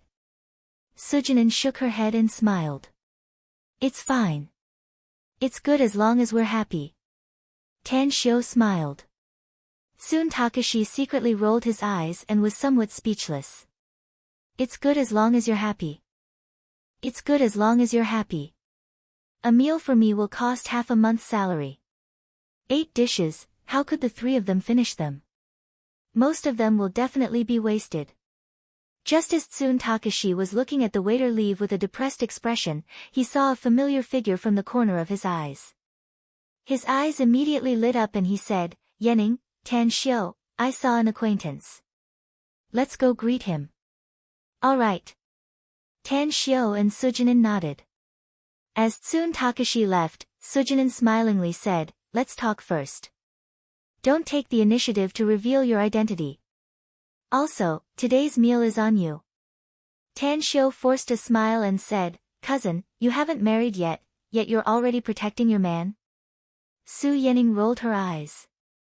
She was both annoyed and amused as she said, "Who's protecting a man? This is your territory. Do you need money to eat?" Tanshio couldn't help laughing. Inside the hall, Tsun Takashi trotted toward the acquaintance and hurriedly stretched out his hand and smilingly said, "Chief Wang, I didn't expect to meet you here. Are you here for a meal?" Chief Wang was a middle-aged man with a big belly and looked quite imposing. After seeing Tsun Takashi, he just nodded and didn't even shake hands with him. He lightly said, "Yeah, I'm here for a meal." "Manager Tsun, you're also here for a meal. The consumption level here isn't low." Although Tsun Takashi was very disgusted with this Chief Wang, he was still his superior and the second in command of the company. Hence, he could only smile and say, "I'm treating my girlfriend's family to a meal, so I have to bear the pain even if the consumption is high, right?" "Chief Wang, is this your sister-in-law? She's really beautiful. How about you come to our table? It's my treat today." "All right." Before Chief Wang could speak, the young girl beside him directly nodded and agreed. Tsun Takashi didn't expect that she would agree so quickly. Even Chief Wang next to her had a rebuking look on his face. Chapter 1232. Tsun Takashi was just being polite. He didn't expect that the other party would actually agree, so he could only bite the bullet and say, "Chief Manager Wang, sister-in-law, please come inside." "She's my daughter," said Chief Manager Wang indifferently with a cold expression. "What?" Tsun Takashi stared blankly for a moment before an awkward expression appeared on his face. He hurriedly said, "I'm sorry. I didn't figure out her identity and spouted nonsense." "Chief Manager Wang, Miss Wang, please come inside. You really have no taste." "I really don't understand how my dad knows someone like you," said the girl with a smile. "Let's go. I want to see what kind of girlfriend you can find with your taste." "You're blind, aren't you?" "Blind my ass." Tsun Takashi cursed inwardly. He had a bad premonition. He might be young, but he had experienced a lot of things. How could he not see that Chief Manager Wang's daughter was going to cause trouble? For a moment, he regretted it inwardly. Why did he come over to greet them? It was simply asking for bad luck. Shortly after, Tsun Takashi led Chief Manager Wang and his daughter to the front of Tanshio and Sujinin. There was a trace of helplessness on his handsome face as he introduced, "Yening, Tanshio, this is my immediate superior, Chief Manager Wang, and this is his daughter. Chief Manager Wang, this is my girlfriend, Sujinin, and I'm her cousin." Chief Manager Wang's eyes swept over Sujinin's face and finally landed on Tanshio's face. He slightly furrowed his brows because he vaguely felt that Tanshio looked somewhat familiar, as though he had seen him somewhere before. "Hello, Chief Manager Wang." Tanshio got up and the smile on his face vanished as he extended his hand. Chief Manager Wang and Tanshio shook hands and nodded. "My daughter is making a scene and insisted on having a meal with you. I hope I didn't disturb you. But we still have something to do, so we won't be dining with you. I hope you enjoy your meal." "Dad," the girl's eyes never left Tanshio the moment she saw him. When she heard that her father was going to take her away, she hurriedly grabbed President Wang's arm. Tanshio was disgusted by the girl's gaze because he felt like he was being stared at by a female pervert. Even from the girl's aura, Tanshio could feel that she had made love with a man and a woman at most 2 hours ago. "Since Mr. Wang has something to do, we won't hold you back." Mr. Wang looked at his daughter and then at Tanshio. Suddenly, he felt a little helpless. He looked at Tanshio indifferently and said, "N." Then, he ignored his daughter's pleading eyes and dragged him away. He moved more than 10 meters away. Chief Wang's eyes suddenly lit up. He looked at the Everlasting Feast Hall's manager, who was rushing over, and immediately greeted him with a smile. Manager who, my daughter has always been thinking about your Everlasting Feast Hall's dishes. I just finished my work and she pulled me over. You. The middle-aged man with gold-rimmed glasses nodded at Chief Wang and directly brushed past him. At the moment when the smile on Chief Wang's face froze, he ran to Tan Xiu and respectfully bowed. Boss, I didn't know you came to our restaurant for a meal, so I didn't come to greet you in time. I hope you don't blame me. I'm Hu Haoming, the general manager of our restaurant's Shanghai branch. A forced smile appeared on Tan Xiu's face as he nodded and said, I see. You can go do your work first. I've just returned to China, so I'll go to the second floor to find you after dinner. Hu Haoming hesitated for a moment before he carefully said, then, I'll wait for you. If you need anything, please immediately send someone to tell me. I'll serve you right away. After saying that, he nodded to Tsun Takashi and Sujinin before he cautiously turned around and left. Boss? Tsun Takashi was stunned. He knew the general manager of this restaurant and also knew that he was very famous in the restaurant industry in the imperial capital. But never in his wildest dreams did he expect that the high-class restaurant he had randomly chosen was actually owned by Tan Xiu. You should know. The Everlasting Feast Hall was now owned by the Magnificent Tang Corporation. The Magnificent Tang Corporation was a super conglomerate. Tan Xiu turned out to be the owner of the Everlasting Feast Hall. It was really hard to believe, suddenly. Tsun Takashi's pupils suddenly contracted, and his body could not help but tremble. It was because he finally realized something. The Everlasting Feast Hall belonged to the Magnificent Tang Corporation, and the manager of the Everlasting Feast Hall addressed Tan Xiu as boss. Then, Tan Xiu was the owner of the Magnificent Tang Corporation? Tan Xiu. Tan Xiu. Tan Xiu. Takashi repeated the name 3 times in his heart before his legs gave out. If he had not subconsciously held onto the corner of the table, he would have collapsed to the ground. Wasn't the Magnificent Tang Corporation's big boss Tan Xiu? Takashi's lips squirmed, but he didn't know what to say. Tan Xiu waved his hand with a faint smile and said, cousin-in-law, since you're my cousin's boyfriend, then we're on the same side. We're on the same side, so there's no need to care about our identities and backgrounds. However, there's something I must clarify. This restaurant is mine, so we don't have to pay to eat here. A dozen meters away. General Manager Wang was tongue-tied as he watched the scene that just happened. His heart was pounding wildly. He suddenly realized why he felt that the young man looked familiar after hearing Hu Haoming address him as boss. He was the owner of the Everlasting Feast Hall, and also the Magnificent Tang Corporation's big boss, Tan Xiu.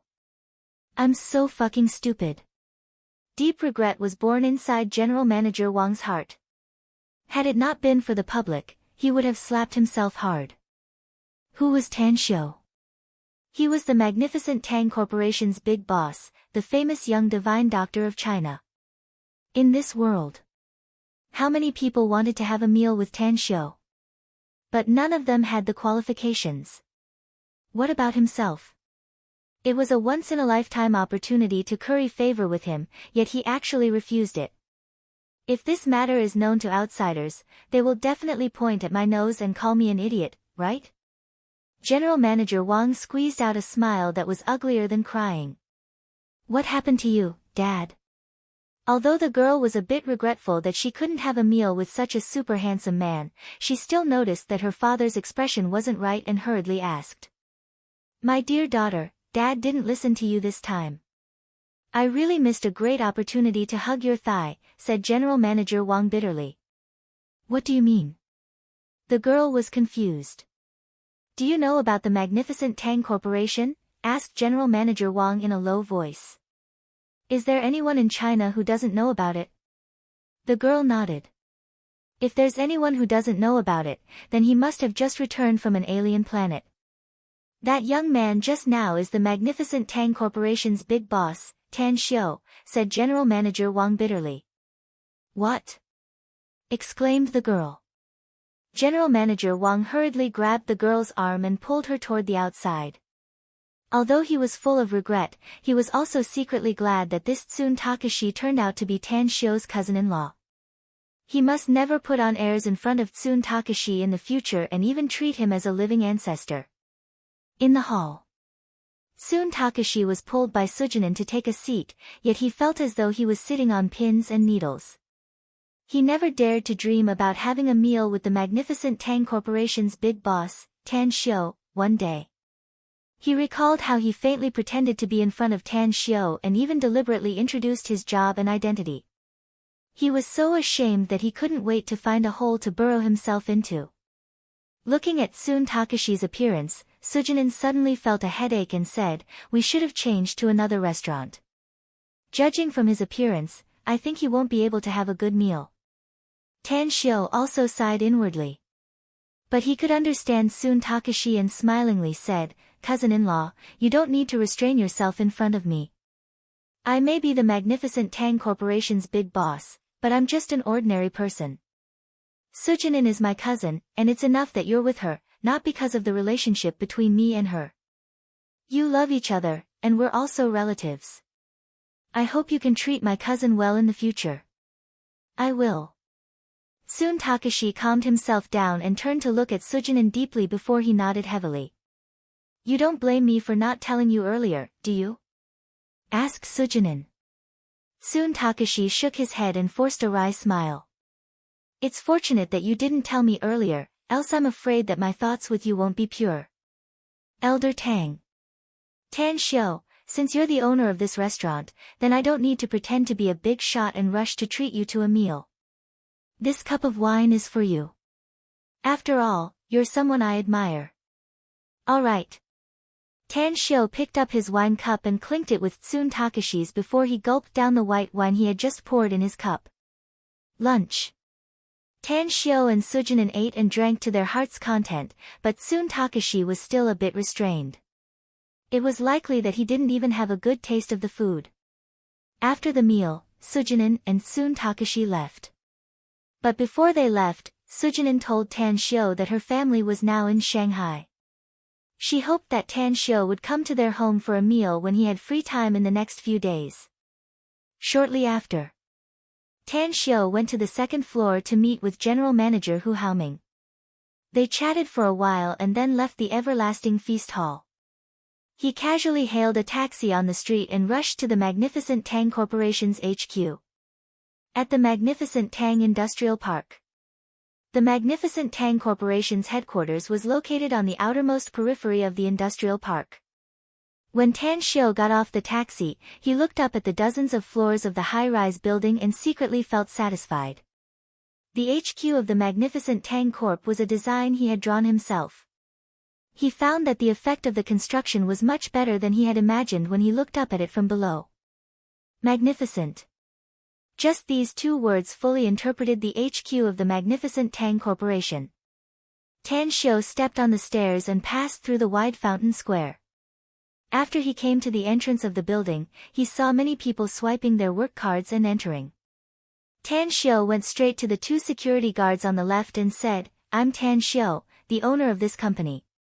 But I don't have a work card, so please give me one." "Boss?" "Tan Shio." The two security guards didn't know Tan Shio.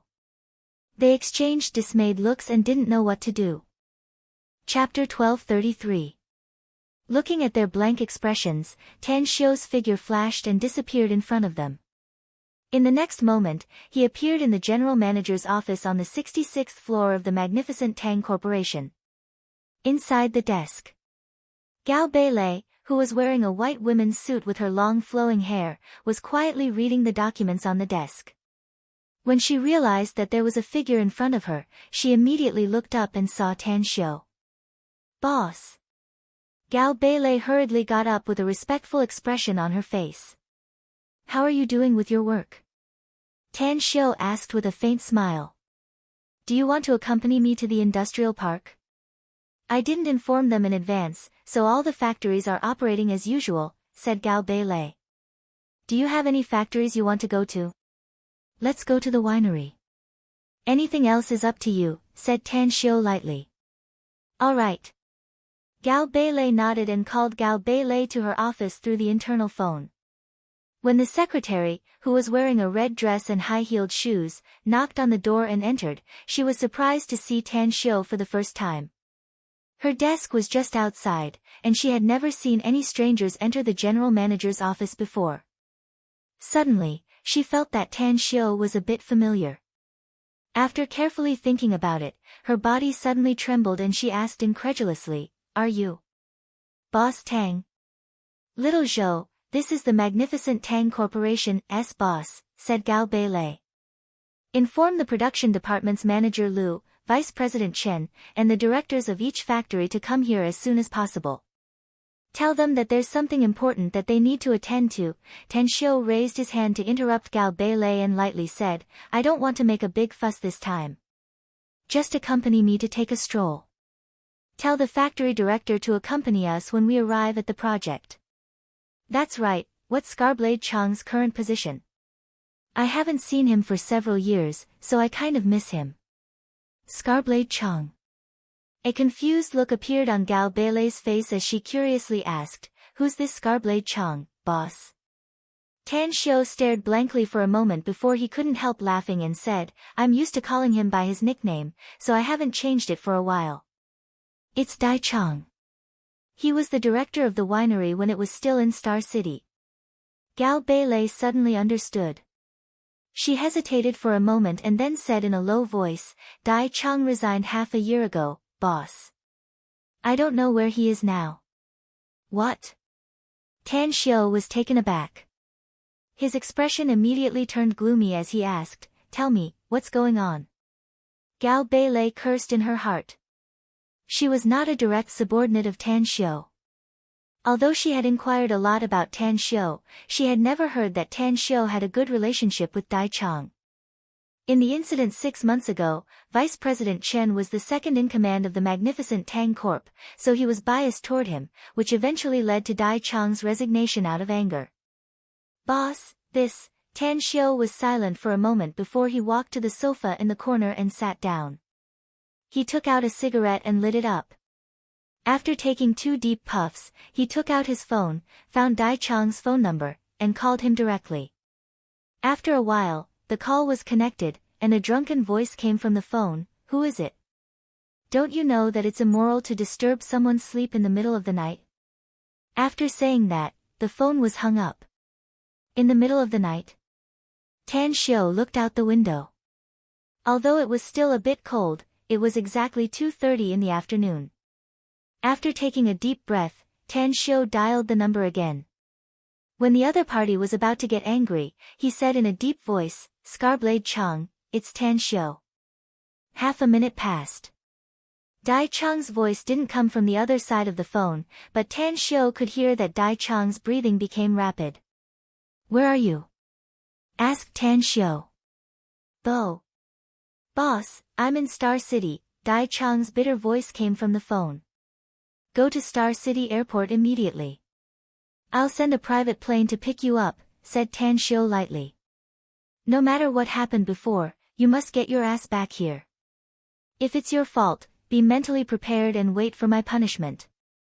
But if it's not your fault, All right, all right, all right. I'll go right away." Dai Chang immediately called out excitedly from the other side of the phone. Tan Xiu hung up the phone and looked up at Gao Beilei. He then waved his hand to signal the secretary to leave and pointed to the sofa in front of him. After watching Gao Beilei sit down, he calmly said, "Scarblade Chang is a man I once met in a mountainous area during an adventure. It's quite funny to say that the first time we met, he was a bandit blocking the road and I was a passerby who was robbed." Gao Beilei didn't speak, but she was very clear that some people in the company were going to pack up and leave. Tan Xiu continued, "When the magnificent Tang Corporation was established, its first product was not God's nectar. I had the recipe in my hand, but no one was available. Scarblade Chang was brought out from the mountainous area at that time and personally brought to Star City. The success of God's nectar's brewing was largely attributed to Scarblade Chang. The reason why I call him Scarblade Chang instead of his name, Dai Chang, is because he's a good man." At the very least, he doesn't have the heart to scheme against others, and he won't do things that are greedy for money. Seeing that Tan Xiu stopped, Gao Beilei nodded and said, I understand what you mean, boss. I'll tell you the whole story in an objective and fair manner. I don't dare to guarantee whether it's 100% correct or not. Tell me, I'm listening, said Tan Xiu. Half a year ago, a batch of wine was lost in the winery's warehouse, a total of 200 boxes of God's nectar, said Gao Beilei. Dai Chong was the winery's director at that time. That night, apart from our company's security guards on duty, only Dai Chong went to the warehouse. I've watched the surveillance footage from the beginning to the end 3 times. At that time, the person responsible for investigating the cause of the theft was our magnificent Tang Corporation's Deputy General Manager, Chen Liwei. Chen Liwei joined the company 2 months earlier than me, so he can be considered as a senior member of the company. After the investigation, Chen Liwei found 2 members of the security team and accused Dai Chong of secretly taking people to steal 200 boxes of God's nectar. After that, Deputy General Manager Chen brought some people to Dai Chong's house. At that time, Dai Chong was still unwilling to admit the theft and was even willing to let people search his house to prove his innocence. As a result, the security guards found 10 boxes of God's nectar in Dai Chong's house. However, Dai Chong kept emphasizing that someone was framing him. However, the witness and material evidence were all there, and Dai Chong was unable to defend himself. Finally, he chose to retain the winery's shares, resign from his position as the director, and leave the magnificent Tang Corporation. At first, I wanted to tell this matter to Chief Kong and let her make the decision. But during that time, I tried many ways to contact her, but I couldn't get in touch with her. Therefore, I could only put this matter aside. Later, I was too busy and forgot to report it. Tan Xiu quietly listened to Gao Beilei's story. He had already realized that the magnificent Tang Corporation had not been peaceful in recent years, and the struggle between the company's top executives should have been very fierce. Dai Chong might have affected some people's source of wealth, so he was eventually pushed out of the magnificent Tang Corporation by some despicable means. Sure enough, there will be fights wherever there are people. Tan Xiu couldn't help but sigh. His face immediately turned cold as he indifferently said, Tell Chen Liwei to come to see me now. I'm afraid I'll know the reason when I see him. Gao Beilei stared blankly for a moment, and a contemptuous look flashed in her eyes. She had actually faintly guessed that there was something wrong with Chen Liwei. But this guy was very clever, and even she couldn't catch anything on him. Furthermore, this Chen Liwei was very capable. Fortunately, he had helped the magnificent Tang Corporation in the past few years. Otherwise, she wouldn't have been able to bring the company to its current height. Therefore, Gao Beilei believed that it was impossible for Tan Xiu to get any answer from Chen Liwei. A few minutes later, a tall, thin, and fair-skinned middle-aged man knocked on the door of the general manager's office. When he stepped into the room and saw Tan Xiu sitting on the sofa, he was slightly stunned, but he immediately recognized Tan Xiu's identity. A few steps forward, he looked pleasantly surprised and said, Hello, boss. I'm Chen Liwei. This is the first time I see you since I've been in the magnificent Tang Corporation for nearly 3 years. Tan Xiu observed Chen Liwei and keenly found that he had a vicious aura, which indicated that Chen Liwei had killed people, and the number of people he had killed should be more than 1. Furthermore, Tan Xiu also found that there was a hidden scent left behind after a man and a woman had made love with each other, indicating that within 2 hours, Chen Liwei had experienced the act of changing women to make love. You're Chen Liwei, right? Come and sit cross-legged in front of me, said Tan Xiu as a smile appeared on his handsome face. Chen Liwei stared blankly and hesitated, Boss, you want me to sit cross-legged on the floor? What's wrong? Asked Tan Xiu with a smile. Can't I? Chen Liwei quickly shook his head and said, No. I'll do whatever you tell me, boss. It's just that I'm a bit puzzled, why? Tan Xiu interrupted him with a smile on his face, I'm sure you're well aware of my other identity. Since I'm a Chinese medicine practitioner, I naturally have to care about the health of my employees. I can see that your footsteps are weak and you seem to be a bit overworked, so I need to diagnose you to see if there's anything wrong with your body. Chen Liwei immediately felt relieved after hearing it. When he walked to Tan Xiu and sat cross-legged in front of him, he said with a smile, "I'm very touched that boss is so considerate toward his subordinates. I'll definitely work harder in the future to make our magnificent Tang Corporation shine again." "You won't have the chance." The smile on Tan Xiu's face instantly disappeared. While Chen Liwei was in a daze, Tan Xiu's right hand pinched the top of his head and cast a secret technique to forcibly check Chen Liwei's memory. Had it been 3 years ago, even if Tan Xiu could forcibly check someone's memory through a secret technique, he would only be able to get some fragmented memories. Chapter 1234. The current Tan Xiu was no longer the same as before, so he could easily check Chen Liwei's memories when he saw the painful expression on his face. But as he checked his memories, Tan Xiu's expression became more and more indifferent, to the point that it could only be described as anger. "God damn it!" Tan Xiu squeezed his fingers and directly crushed Chen Liwei's skull, and then punched him to death. Through Chen Liwei's memories, Tang Xiu knew that this guy was simply a sinister, black-bellied, and ambitious man. Before he joined the magnificent Tang Corporation, he had a great reputation abroad, but many of his means were despicable and shameless. Ever since he joined the magnificent Tang Corp, he used all kinds of despicable and shameless means to climb up and eventually became the number 2 figure in the company. Scarface Chang. He fell into Chen Liwei's hands because Chen Liwei had secretly contacted Scarface Chang and wanted to secretly make a batch of God's nectar with him, and then sell it through private channels for personal profit. When Scarface Chang refused, he even scolded him and almost beat him up. Therefore, Chen Liwei harbored a grudge against Scarface Chang.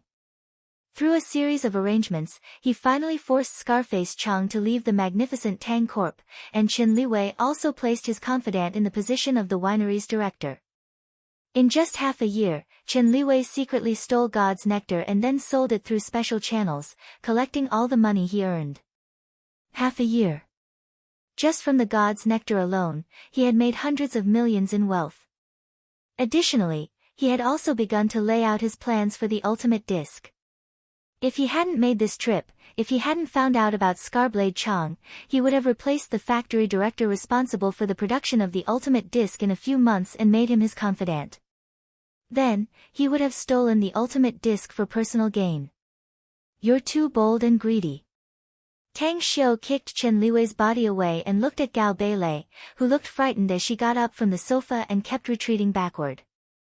Then, he indifferently said, "I originally promised you that I would give you 10% of the company's shares 2 years later if you can manage the magnificent Tang Corporation well. But you used the wrong people and cultivated the magnificent Tang Corp's vermin, so you must be punished. 2 years later, you can only get 5% of the magnificent Tang Corporation's shares at most." Gao Beilei stopped and looked at Tan Xiu in horror. She said in a panicked tone, Why did you kill him?" "Kill him?" Tan Xiu sneered. It was already letting him off easy that he didn't suffer a fate worse than death. Chen Liwei's people were now in charge of the winery that produced the God's nectar. In just half a year, he secretly abused his power for personal gain and sold the God's nectar in private, earning hundreds of millions of yuan. Moreover, he has also begun to make arrangements for the factory that produces the frisbee. Once the factory director there becomes Chen Liwei's man, he will be able to earn even more wealth. Not even 3 years. Do you know how much he's gained from the magnificent Tang Corporation?" Gao Beilei said in disbelief, "How is this possible?" Tan Xiu sneered, "I've looked through his memories." "How could it be wrong?" Gao Beilei's body trembled, and she subconsciously retreated again. As she retreated, she asked, "You're talking nonsense. How could you have looked through Chen Liwei's memories?" "You." Her words came to an abrupt halt. Her expression turned extremely fearful, as though she had seen a ghost in broad daylight.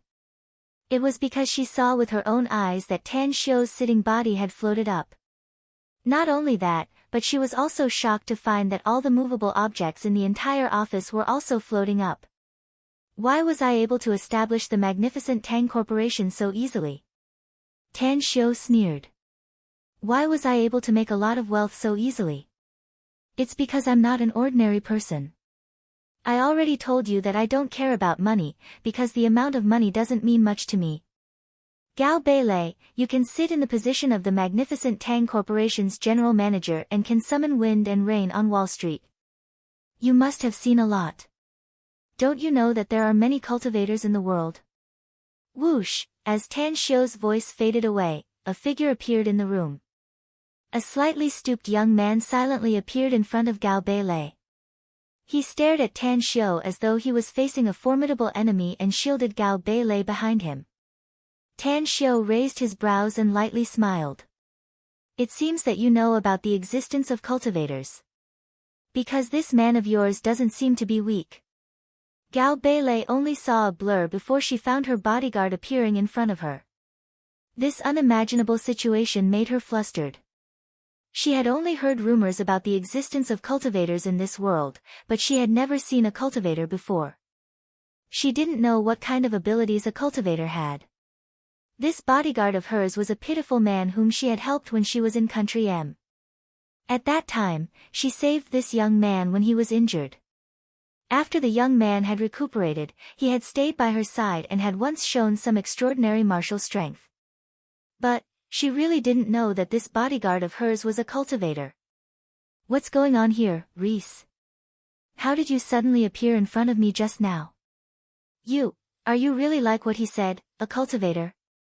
Gao Beilei suppressed the horror in her heart and quickly asked. The young man turned his head and squeezed out a smile that was uglier than crying, saying, I'm indeed a cultivator, boss. I used to think that I was already very powerful, but compared to him, I'm not his opponent at all. You still have a bit of self-awareness, Tan Xiu said with a faint smile. With that said, Tan Xiu gently waved his hand. The young man's body was instantly bounced away and quickly hit the wall, unable to move again. Gao Beilei's body was also swept away by a stream of air and then thrown back to the opposite sofa. Killing is normal for cultivators, continued Tan Xiu. This man of yours should be very clear about this. Although I don't know why he concealed his identity as a cultivator, he's your man, so I won't kill him. It's just that the magnificent Tang Corporation is still mine now, and a malignant tumor like Chen Liwei has appeared. I need to move my hands and feet to directly remove him. Gao Beilei gradually put away the fear in her heart. She stared at Tan Xiu and asked, Can I resign? I won't hold you back if you want to resign, said Tan Xiu indifferently.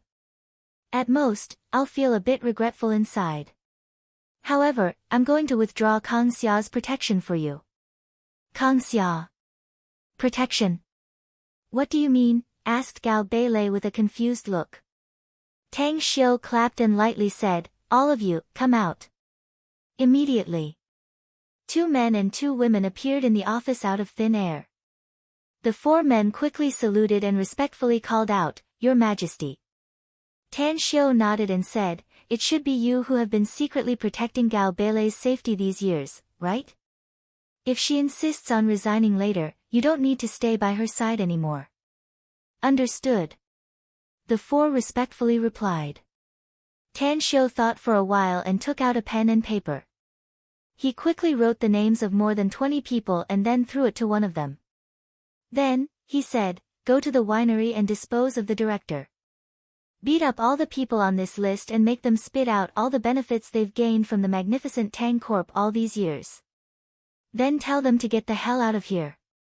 Understood. The 4 of them answered and instantly disappeared from where they were.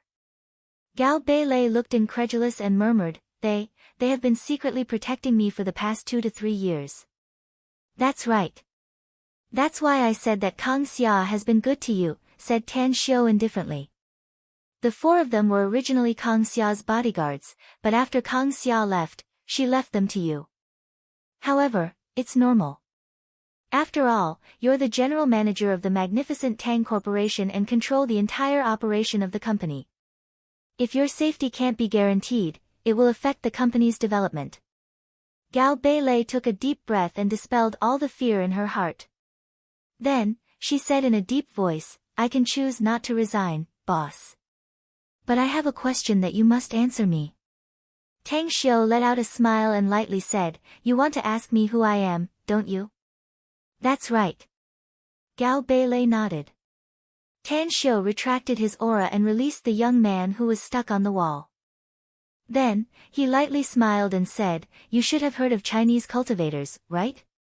The young man sprinted to Gao Beilei's side and said with a bit of respect on his face, I know that Chinese cultivators are very mysterious and their cultivation is unfathomable. If she hadn't come to China to serve as the general manager of the magnificent Tang Corporation, I would never have set foot in this country. Further, I've never exposed my identity as a cultivator even though I followed her to China for more than 2 years. I've always been very low-key. Tang Xiu looked at Gao Beilei and said with a faint smile, any other questions? Gao Beilei finally understood the identity of Tang Xiu. She had heard of the existence of cultivators in Huaxia, but she used to think that it was just a legend and that there were no real cultivators in reality. But now, that understanding of hers had been overturned, and only now did she understand that she'd really been a frog in a well. Suddenly, her expression changed and she curiously asked, if I didn't hear it wrong, they called you Your Majesty? You. Tang Xiu lightly smiled and said, it's best that you don't ask about this matter again, because you're not qualified to know it. What you need to know is that I have no enmity towards you. As long as you don't harm my interests, I won't hurt you. What you need to do is to develop the magnificent Tang Corporation well and help me earn more money in the next 2 years. That's right, Tang Xiu. Gao Beilei knitted her brows and asked, if you say that you're the richest man in the world now, I'm afraid I'll believe it. Why do you need to make money so urgently? What's the point of asking for so much money? Chapter 1235. Money may not be omnipotent in today's world, but it's the closest thing to omnipotence, said Tang Xiu lightly. If you want to cultivate and become stronger, you need a lot of money to buy cultivation resources. This man of yours should feel the same. Understood. The young man nodded without a word and said, all my money these years have been used to buy things that can help me improve my strength. You should have bought them in the black market, right? Tang Xiu lightly smiled. To be honest, I really want to go to the black market to have a look, but I've been entangled with all kinds of things, so I couldn't go there in the end. It's a good place, but also not a good place at the same time, said the young man. Tang Xiu let out an indifferent smile in response. He looked at Gao Beilei again and lightly said, I'll directly eradicate the malignant tumor of the magnificent Tang Corporation. The list I just gave them are all Chen Liwei's confidants who have been secretly nurtured. Therefore, you'll announce later that Chen Liwei and more than 20 people have been fired by the magnificent Tang Corporation for abusing their power for profit. Also, tell the minister of the magnificent Tang Corporation's security department to come here now. Gao Beilei nodded. She felt that Tang Xiu was going to deal with the security department again. Therefore, she hesitated for a moment before saying, Boss, the security department's minister, Su Ben, is a loyal and honest man. He's very capable and will never collude with Chen Liwei's group. Su Ben. A smile appeared on the corner of Tang Xiu's mouth. He looked at the worry that flashed in Gao Beilei's eyes and lightly said, I know Su Ben. But I'm a bit surprised that you actually exonerated him at this time. Don't tell me you have a good personal relationship with him. Gao Beilei hesitated for a moment before a wry smile appeared on her face. She said, actually, we've been concealing it and don't want the company's people to know our true relationship for the time being. But since you asked, boss, then I have to tell you that Su Ben and I are husband and wife. It's been more than a year since we got our marriage certificate, but we haven't had a banquet yet. What? Tang Xiu abruptly got up from the sofa and incredulously looked at Gao Beilei, asking, You actually married Su Ben? How did you get together? A touch of shyness was revealed on Gao Beilei's face, but she quickly suppressed it and said, Su Ben is an honest and sincere man. I fell in love with him after we slowly got to know each other. Actually, I was the one who pursued him. Tang Xiu was at a loss whether he had to cry or laugh as he looked at Gao Beilei. He waved his hand to signal the young man to leave. When only he and Gao Beilei were left in the office, he personally poured a cup of tea and walked to Gao Beilei and handed it to her. Looking at the flattered look on her face, he helplessly said, "Sister-in-law, I didn't know about your relationship with Brother Kai before, so I hope you don't mind if I offended you. About that, don't tell Brother Kai about what happened between us today. Otherwise, I'm afraid he'll beat me up." Gao Beilei was dumbfounded. She looked at Tan Xiu, who had a wry smile on his face, dumbfounded. It was even more shocking to her than hearing Tan Xiu talk about cultivators. Sister-in-law. The dignified magnificent Tang Corporation's big boss, a terrifying cultivator, and a super big shot who was even addressed as His Majesty by others, actually called her sister-in-law? What kind of international joke was this? Looking at Gao Beilei's expression, Tan Xiu knew that Su Ben didn't tell her about their relationship, so he said with a smile, "Sister-in-law, Brother Kai and I actually grew up together. We used to live in the Su family village, and our two families are neighbors. In terms of kinship, our two families are somewhat related. It can even be said that every family in the entire Su family village is related to each other. I was the one who brought Big Brother Kai to Star City and arranged him to join the winery's security team. It's just that I've been too busy in recent years, so I've been cultivating in seclusion abroad. I don't know how he's developed now. I didn't expect him to marry you in secret." Gao Beilei finally understood everything. Looking at the smiling face of Tan Xiu, she could actually feel a sense of familiarity from Tan Xiu. "Boss, then you and Su Quan, we grew up together. We're childhood friends and good brothers," said Tan Xiu with a smile. "My surname is not Su, but my mother's surname is Su." Very soon, Su Ben hurriedly rushed to the general manager's office. Just as he entered the door, he hurriedly asked, "Beilei, why did you call me here in such a hurry?" "What?" He didn't finish his words because he saw Tan Xiu. Tan Xiu greeted him with a smile and opened his arms. "Brother Kai, I haven't seen you for a few years, but you're much more powerful than before. You even took the famous general manager of our magnificent Tang Corporation, Gao Beilei, as your wife. I'm impressed, truly impressed."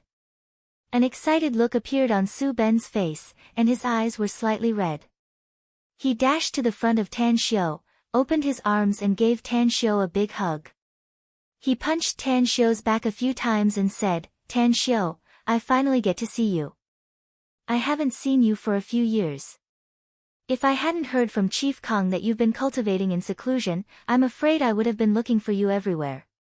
Tan Xiu smiled and said, "I'm fine, don't worry. I haven't seen you for more than 3 years, but your strength has increased a lot.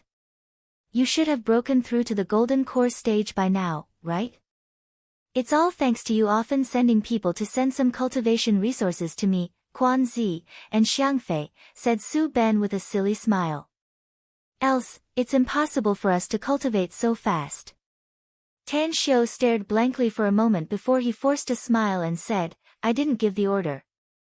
It should be Kang Xia. You and Kang Xia are family." "It's all the same," said Su Ben with a smile. An incredulous look appeared on Gao Beilei's face. It was as if she got to know Su Ben again. She asked incredulously, You're also a cultivator?" Su Ben looked apologetic and said, "Beilei, don't blame me for hiding it from you. It's Tan Xiu who forbade us to tell anyone, not even our closest relatives. That's why I didn't tell him. But I've thought about it. When I see Tan Xiu later, I'll talk to him and see if I can let you cultivate." Gao Beilei's mood was particularly complicated. The things she learned today made her heart feel like it was riding a roller coaster, constantly fluctuating up and down. Suddenly, she seemed to recall something and hurriedly asked, "Then, you also know that Reese is a cultivator? You also know that there are 4 powerful experts protecting me? I've known about their existence since the first time I saw you." Su Ben nodded. "However, I've talked to Reese in private. I know that he wants to repay your kindness. Not only will he not hurt you, but he will also protect you in secret. As for the 4 people sent by Chief Kong already told me about it." Go home and kneel on the washboard. Gao Beilei angrily said. Su Ben awkwardly raised his hand and scratched the back of his head. Tan Xiu secretly laughed. Looking at Su Ben's henpecked appearance in front of Gao Beilei, he patted his shoulder and said, Brother Ben, when are you and sister-in-law going to hold your wedding?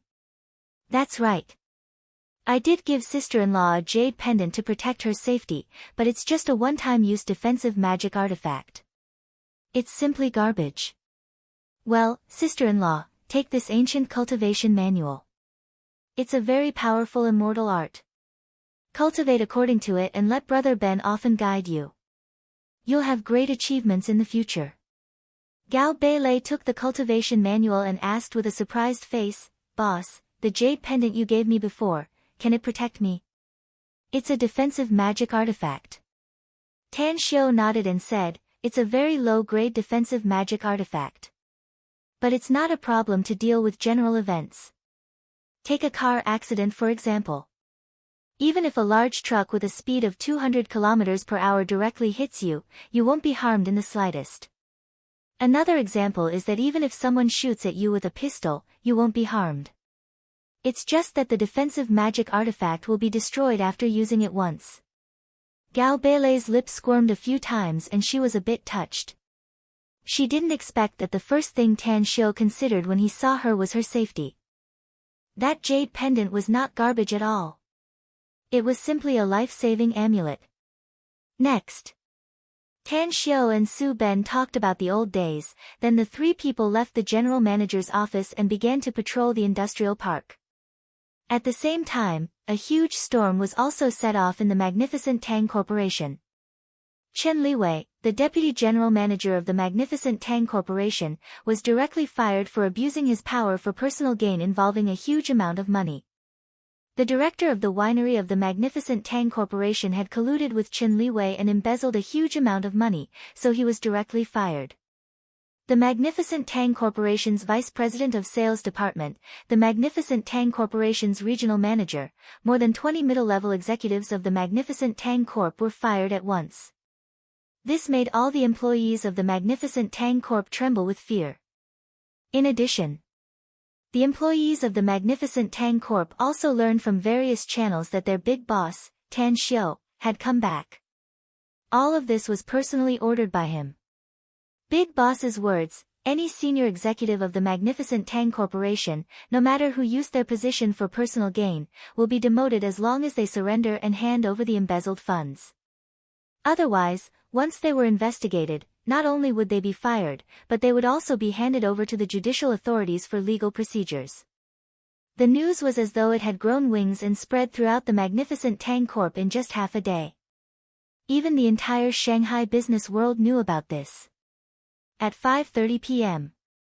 Before the employees of the Magnificent Tang Corp got off work, more than a dozen senior executives came forward one after another to surrender and promise to return the embezzled funds and accept the demotion trigger.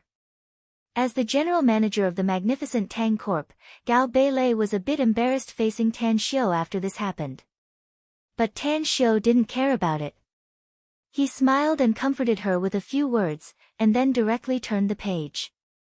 His action made Gao Beilei feel grateful and warm inside Su Ben's heart. It was at this time.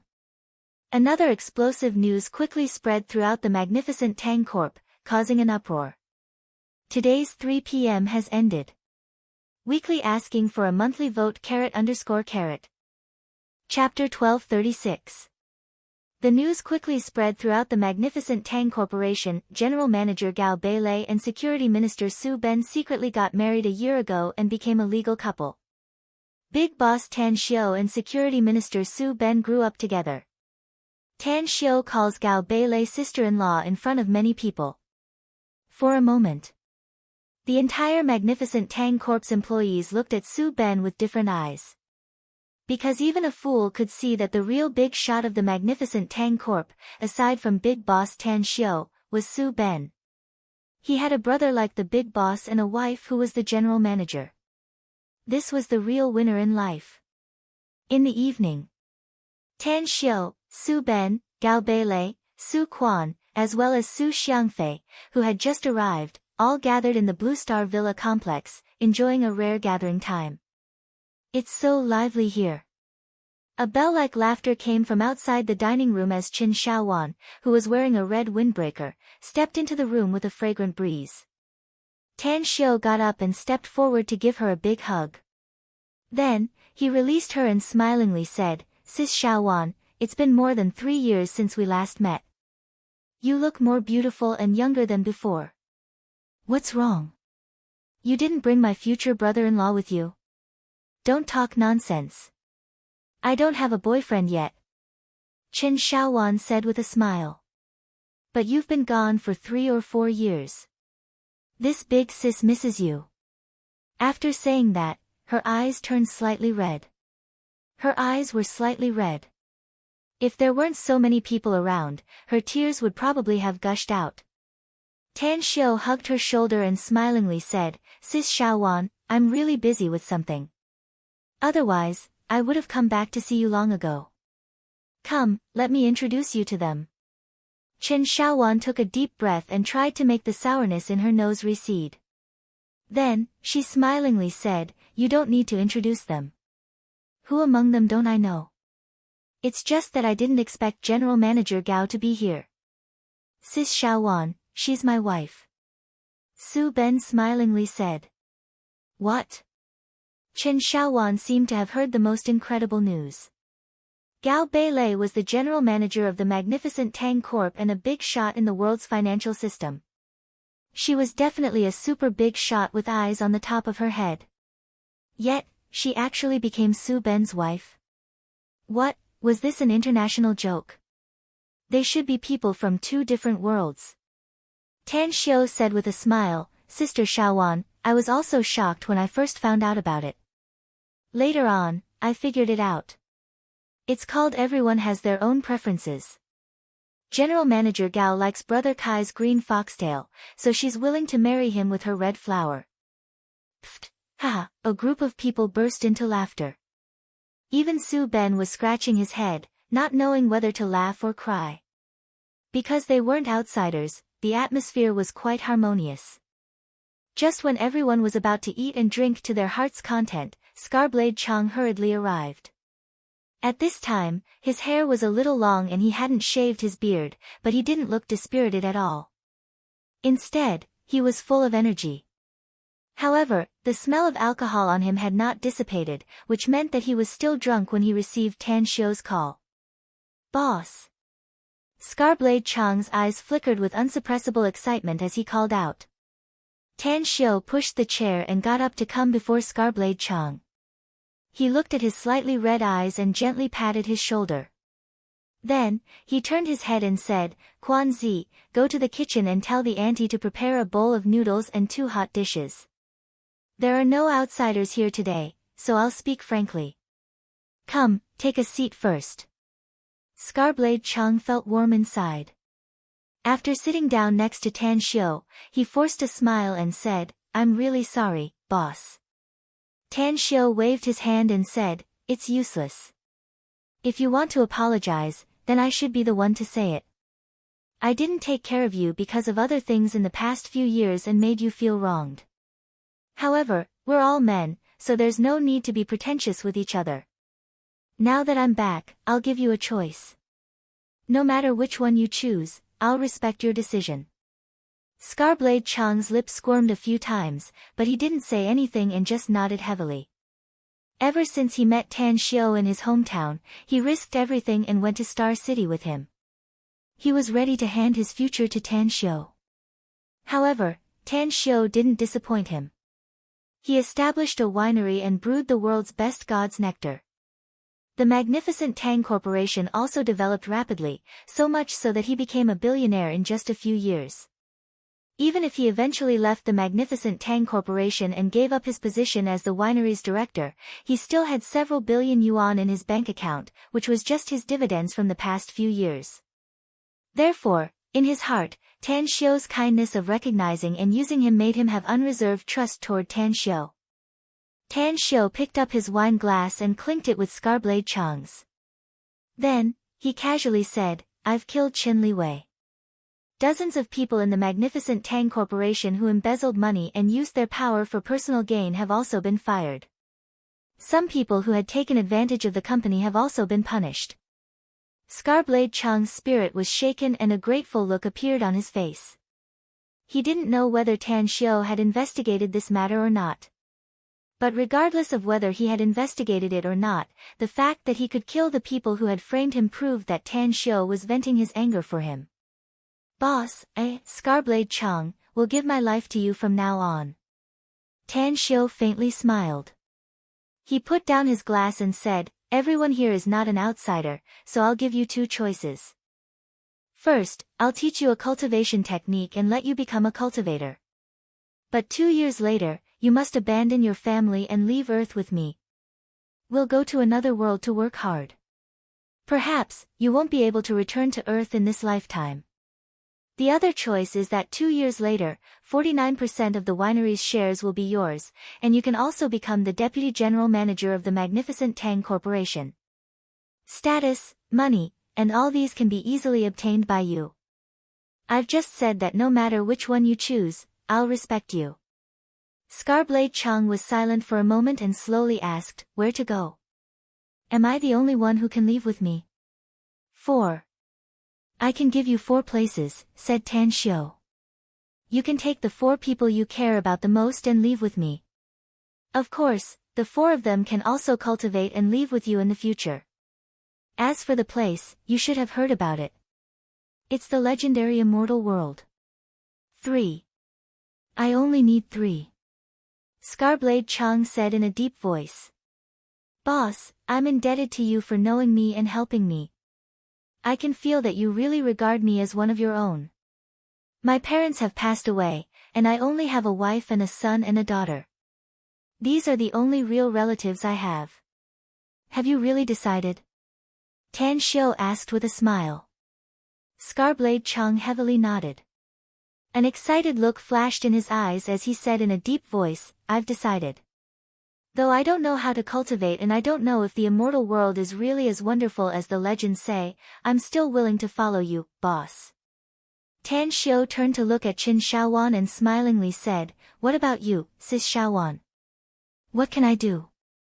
Qin Shaowan hesitated. Follow me and enjoy a happy life, or follow me and be killed, said Tan Xiu. I don't understand what you mean, said Qin Shaowan, confused.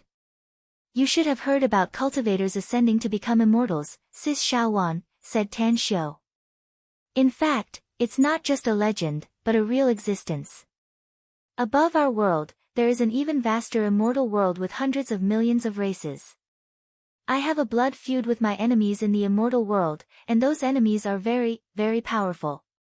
If you follow me to the immortal world, you may be able to stand above hundreds of millions of races in the future, overlooking all living beings. It's also possible that you'll be killed by my powerful enemies and have your soul scattered. This is the reason why I came back and took the initiative to call you. Qin Shaowan thought for a while and said, I'll go with you, brother. Have you thought it through? Asked Tan Xiu with a smile. Yes, I have. Qin Shaowan nodded. Since both of you have decided, then give up your work for the rest of the time, said Tang Xiu with a smile. You can go to 9 Dragons Island after you've arranged your private affairs. Where's 9 Dragons Island? Asked Qin Shaowan curiously. It's in the Pacific Ocean. I bought an island there and it's also my base camp, said Tan Xiu with a smile. Qin Shaowan rolled her eyes and snappily said, You've bought an island, yet you only told me now. You really have no conscience. Conscience? Tan Xiu could only force a wry smile inwardly. He was too lazy to quarrel with a woman because he always lost every time he did so. Suddenly. I'll go with you to the immortal world 2 years later, Tan Xiu. You can find someone else to manage the magnificent Tang Corporation at that time, said Su Ben. Tan Xiu stared blankly for a moment before he couldn't help laughing and said, All right. I'll make the arrangements when the time comes. However, you, Xiangfei, Quan Zi, and the rest of you are to arrange your work starting tomorrow. Then go home and bring your loved ones to 9 Dragons Island. Adapt to the life in 9 Dragons Island first and cultivate. Then you can adapt to the new life in the immortal world faster. What about me? Asked Gao Beilei hurriedly. Tan Xiu pondered for a moment and slowly said, Stay here, sister-in-law. After all, we still need to rely on the magnificent Tang Corporation to make money in the next 2 years. Although I won't send people to plunder the entire Earth's resources, I won't leave too many good things behind either. 2 years' worth of resources will require a lot of money. Gao Beilei nodded and suddenly said, No wonder more than 90% of the magnificent Tang Corporation's total revenue has been transferred away quickly in the past few years. It turns out that you've used it to buy cultivation resources. Tan Xiu forced a smile and said, It's impossible to maintain the cultivation resources for hundreds of thousands of people without huge wealth. It's fine now, but it'll be a real headache when we go to the immortal world. After all, the currency used in the immortal world, especially the currency used by immortals, is simply a bottomless pit. Everyone exchanged dismayed glances and didn't know what to say for a while. They knew nothing about the immortal world, so naturally, they didn't even know the currency used in the immortal world. However, cultivation resources for hundreds of thousands of people. Did Tan Xiu cultivate hundreds of thousands of cultivators? Chapter 1237. Early in the morning. When the first ray of sunlight rose from the east, Tan Xiu woke up from his sleep. After experiencing a busy life, he suddenly had some free time and even suspended his cultivation for a day, which made him feel refreshed. After going downstairs and having a meal with the group of people who lived here last night, Tan Xiu, Su Ben, and Gao Beilei went to the magnificent Tang Corporation together. Scarblade Chang also followed them. Morning.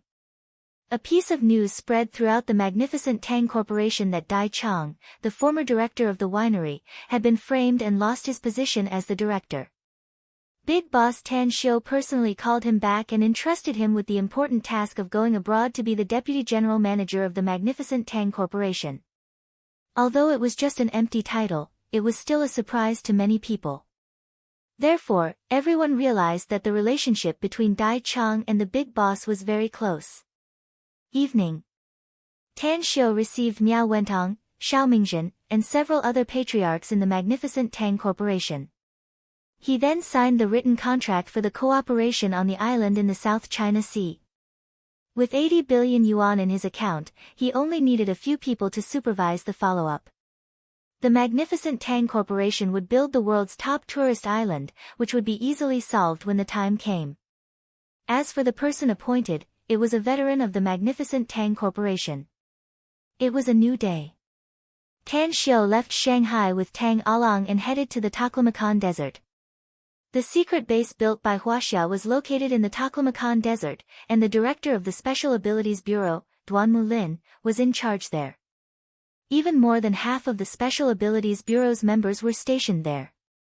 Sitting on the train heading to the Southern Territory, Tan Xiu calmly looked at Tang Along, who was sleeping in the opposite berth, and asked, Ah Lang, you've been following me and watching everything that happened in the past few days. What have you learned? What I've seen is the way you conduct yourself, master, said Tang Along respectfully. Only these? Tan Xiu lightly smiled. That's all, but the details are very important. Tang Along shook his head. You've been cultivating your relationship with your acquaintances in the past few days and subtly drawing those close to you to accompany you on your journey in the future. Furthermore, master, you're decisive in your actions. You didn't take any action, but once you did, it was as powerful as a thunderbolt. You directly removed all the malignant tumors of the magnificent Tang Corporation. Through all these incidents, it has been shown that you are a person who values friendship and righteousness, as well as a person with means. Tan Xiu rolled his eyes and said angrily, I didn't ask you to comment on how I behave. Tang Along smiled and said, What I said is to express something, master. What word? Tan Xiu asked curiously. Wise and farsighted, said Tang Along with a smile. Tan Xiu shook his head and smilingly said, It's really hard for you to flatter me in such a roundabout way. How's the content of the formation going? I understand 30% of it, but I don't understand at least 70% of it, said Tang Along. However, I've marked down all the parts that I don't understand, so I can use this opportunity to ask you for guidance. Tan Xiu nodded in response. The two of them sat on soft berths.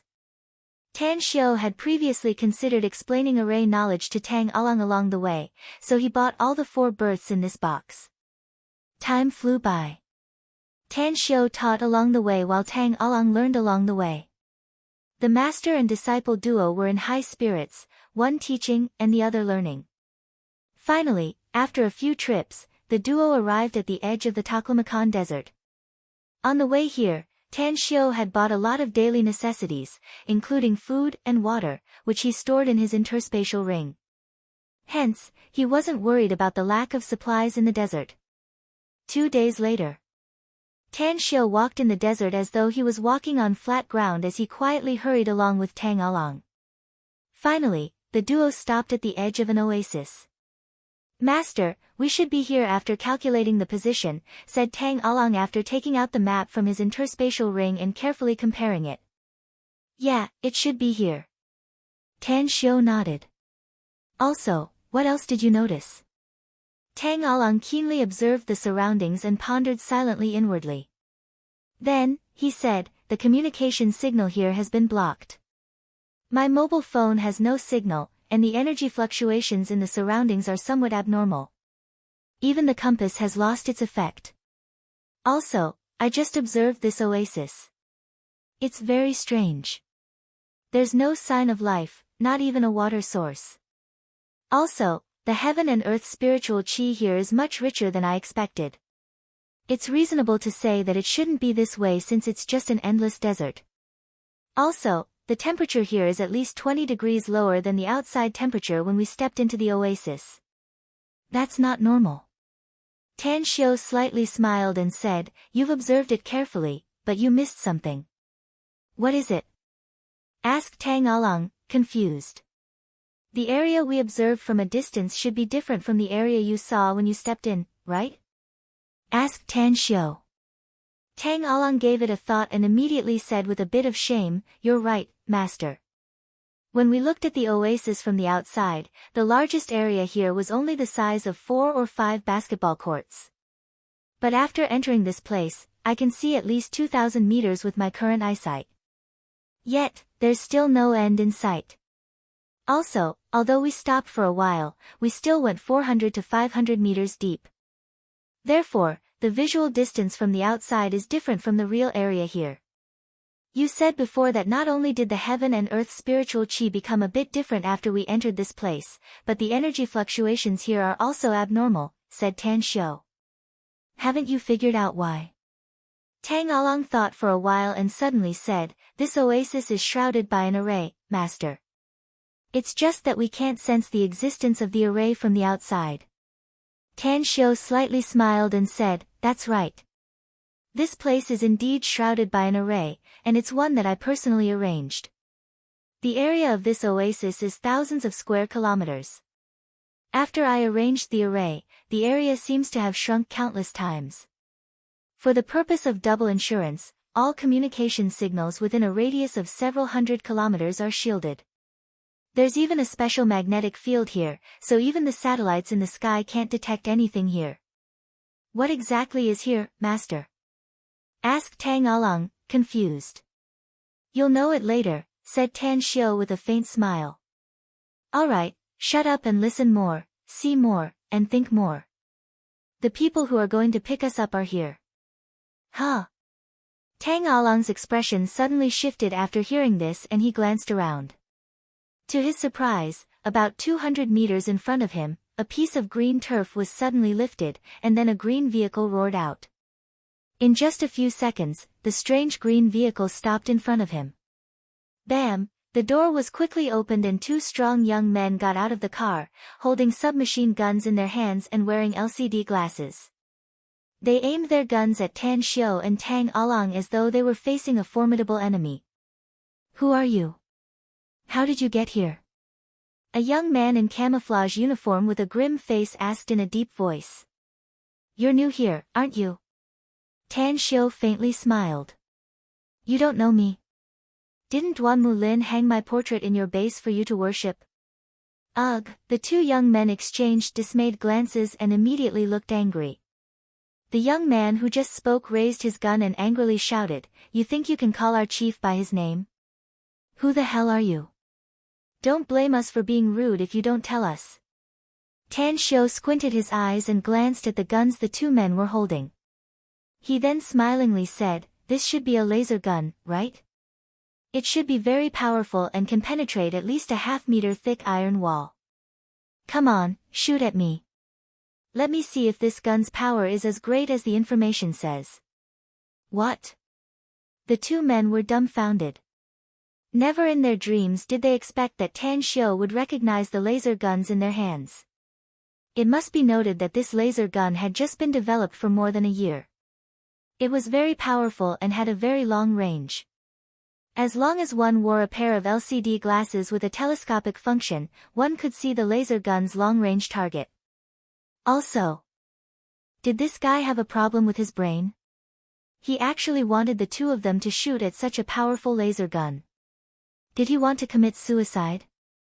Where did this lunatic come from? The two men faintly had a headache and hesitated whether they should shoot or not. What are you two worried about? Tan Xiu said with a faint smile.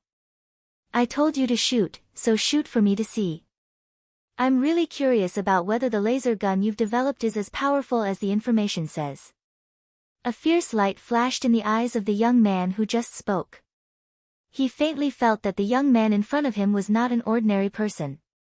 It was very likely that he was also an ability user like him.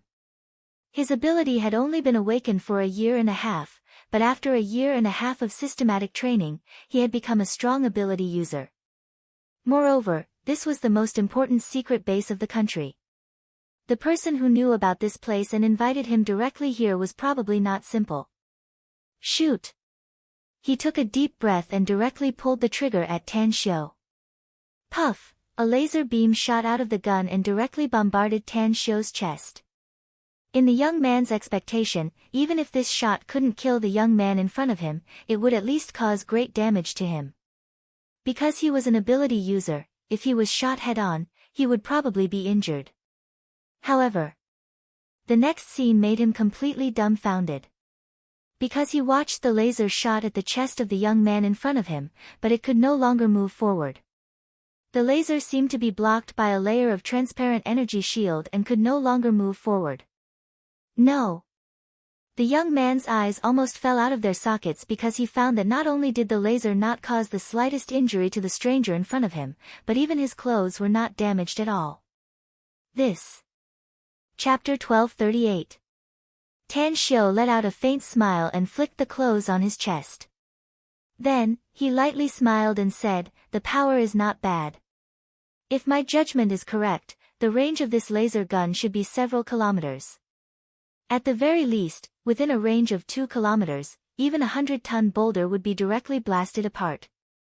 Bam! Several hundred meters away, the turf in another place was lifted as two strange green vehicles rushed out and quickly stopped in front of them.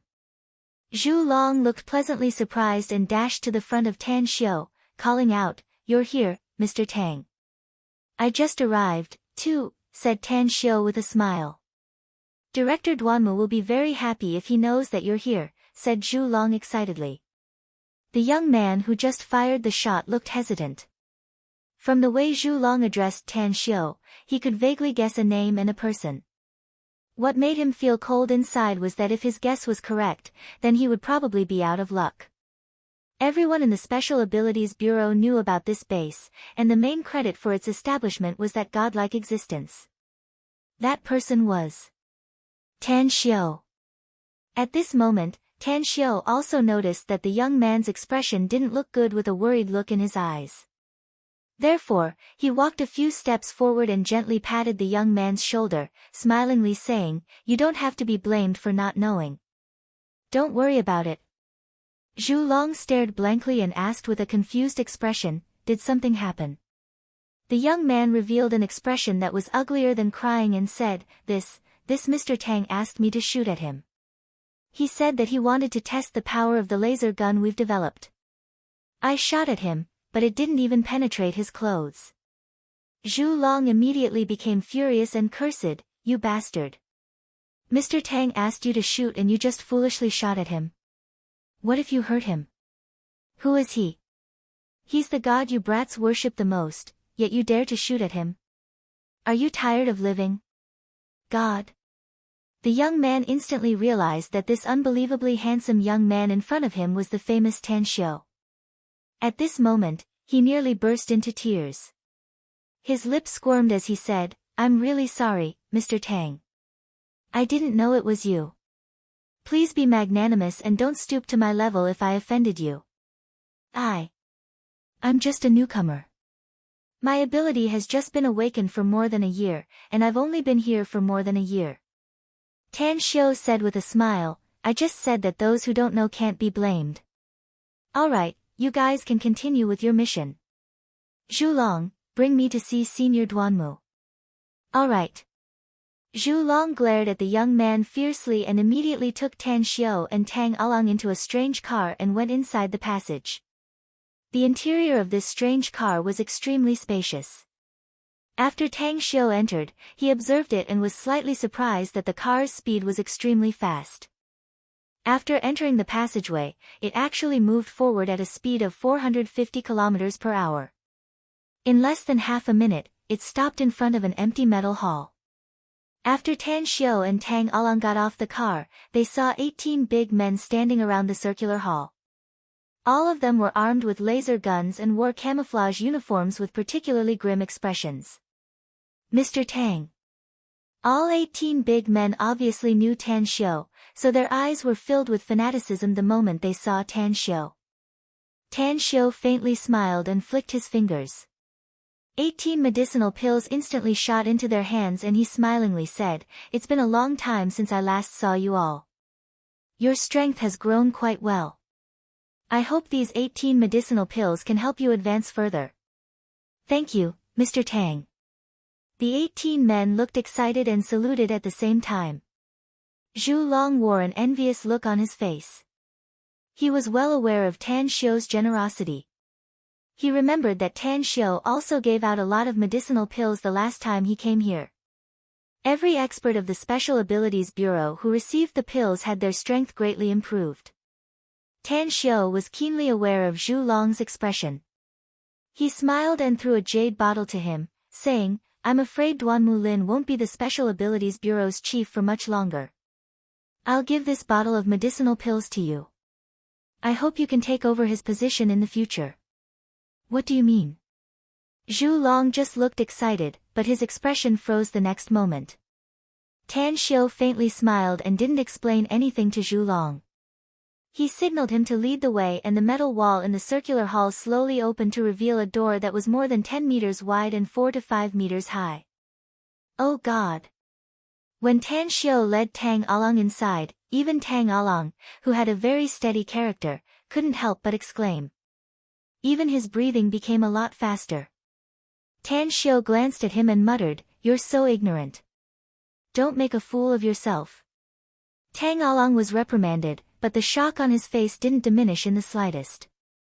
He hurriedly asked, "What exactly is this place, Master? Why do I have a feeling that I've entered a technological world of a higher civilization? It's like a scene from a foreign sci-fi blockbuster. The visual impact is too intense." While walking inside, Tan Xiu said, "You're right. This is indeed a world of a higher civilization. The technology here is at least 10 to 100 times more advanced than the technology on Earth. Perhaps Earth's civilization will be able to be on par with this place after a few hundred years." Zhu Long forced a smile and said, "Let alone a few hundred years, I'm afraid that Earth's technology won't be able to be compared to this place even after 1,000 years of development. That's because some special materials can't be found on Earth at all. If it weren't for the energy converters that can convert those materials, there would be no way to develop more advanced machinery and items." Tang Xiu smiled indifferently. He didn't step on the stairway leading to the space in front, but directly floated up and stepped on the void as he walked forward step by step. "Here." It was a super large underground space. Even with Tan Xiu's current eyesight, he couldn't see the end of it at a glance. Inside, there were countless strangely shaped machines. Countless soldiers in military uniforms with guns in their hands were patrolling on frisbees. All kinds of vehicles didn't run on the ground but flew in a special trajectory. Additionally, there were a lot of high-tech weapons here. Tang Along even saw with his own eyes that more than a dozen fighter jets were parked in a corner of this space. Hundreds of staff in blue uniforms were busy working around the fighter jets. What shocked him, however, was that these fighter jets weren't like the ones in the outside world at all. He had read a lot of military magazines before and learned about many advanced combat aircraft in the world. But the smallest of these fighter jets was more than 200 meters long and had a shockingly large wing. Tang Along silently estimated that these fighter jets could definitely accommodate more than 1,000 people. Alien fighter jets. Tang Along muttered inwardly while secretly suppressing the shock he was feeling. Ha ha ha, a loud laughter came from a distance. Duanmu Lin directly flew to the front of Tan Xiu and stepped forward to give Tan Xiu a big hug. He then let go and smilingly said, "You're finally willing to come out of that isolated island, kid. How is it? What do you think about this place? After a few years of development, isn't this place different from before?" "It's indeed different from before, which proves that you've done a great job," Tan Xiu smilingly said. "However, I still have a question in mind. Can this base build an interstellar warship in 2 years? It should at least be a level 3-1, right?" The smile on Duanmu Lin's face froze. He blinked and was at a loss whether he had to cry or laugh as he said, "What are you thinking, kid?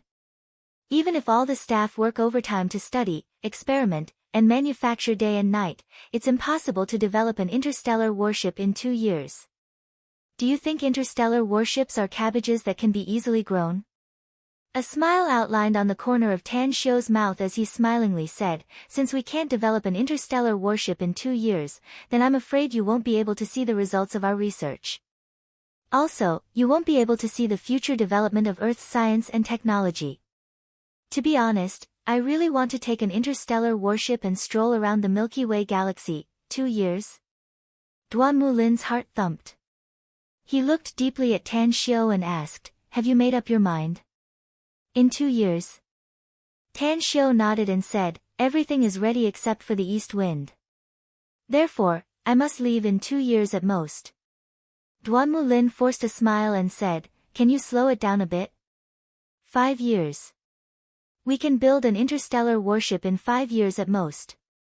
At that time, I also want to take an interstellar warship and stroll around the Milky Way galaxy." Tan Xiu shook his head and said, "It's too late. Unless..." Duanmu Lin's expression shifted and he hurriedly asked, "Unless what?" "I'm preparing to make a big move in the near future," said Tan Xiu. "So if all the world's top researchers are brought here, do you think we can manufacture and produce an interstellar warship in 2 years? Duanmu Lin thought for a while and shook his head. "I don't know, to be honest. But there may be hope if we give it a try." Tan Xiu nodded and said, "If that's the case, then just wait to receive a steady stream of scientists and technicians. Give me a communicator, I'll make 2 calls." Duanmu Lin immediately took out the communicator and handed it to Tan Xiu, saying, "Feel free to use it. This communicator can connect to all kinds of communication devices in the world, and it won't be detected by the satellites of any country." Tan Xiu nodded and dialed a number. After the call was connected, he said, "Jin Shi, activate the intelligence network from now on and investigate 2 directions. First, investigate the top 3 forces in the world, House Dolan and the Dark Wind. Second, investigate the world's scientific and technological experts in various fields. They must be the top ones in each country. Give me the list directly after the investigation is done." "Is there a number requirement, Your Majesty?" Jin Shi's voice came from the phone.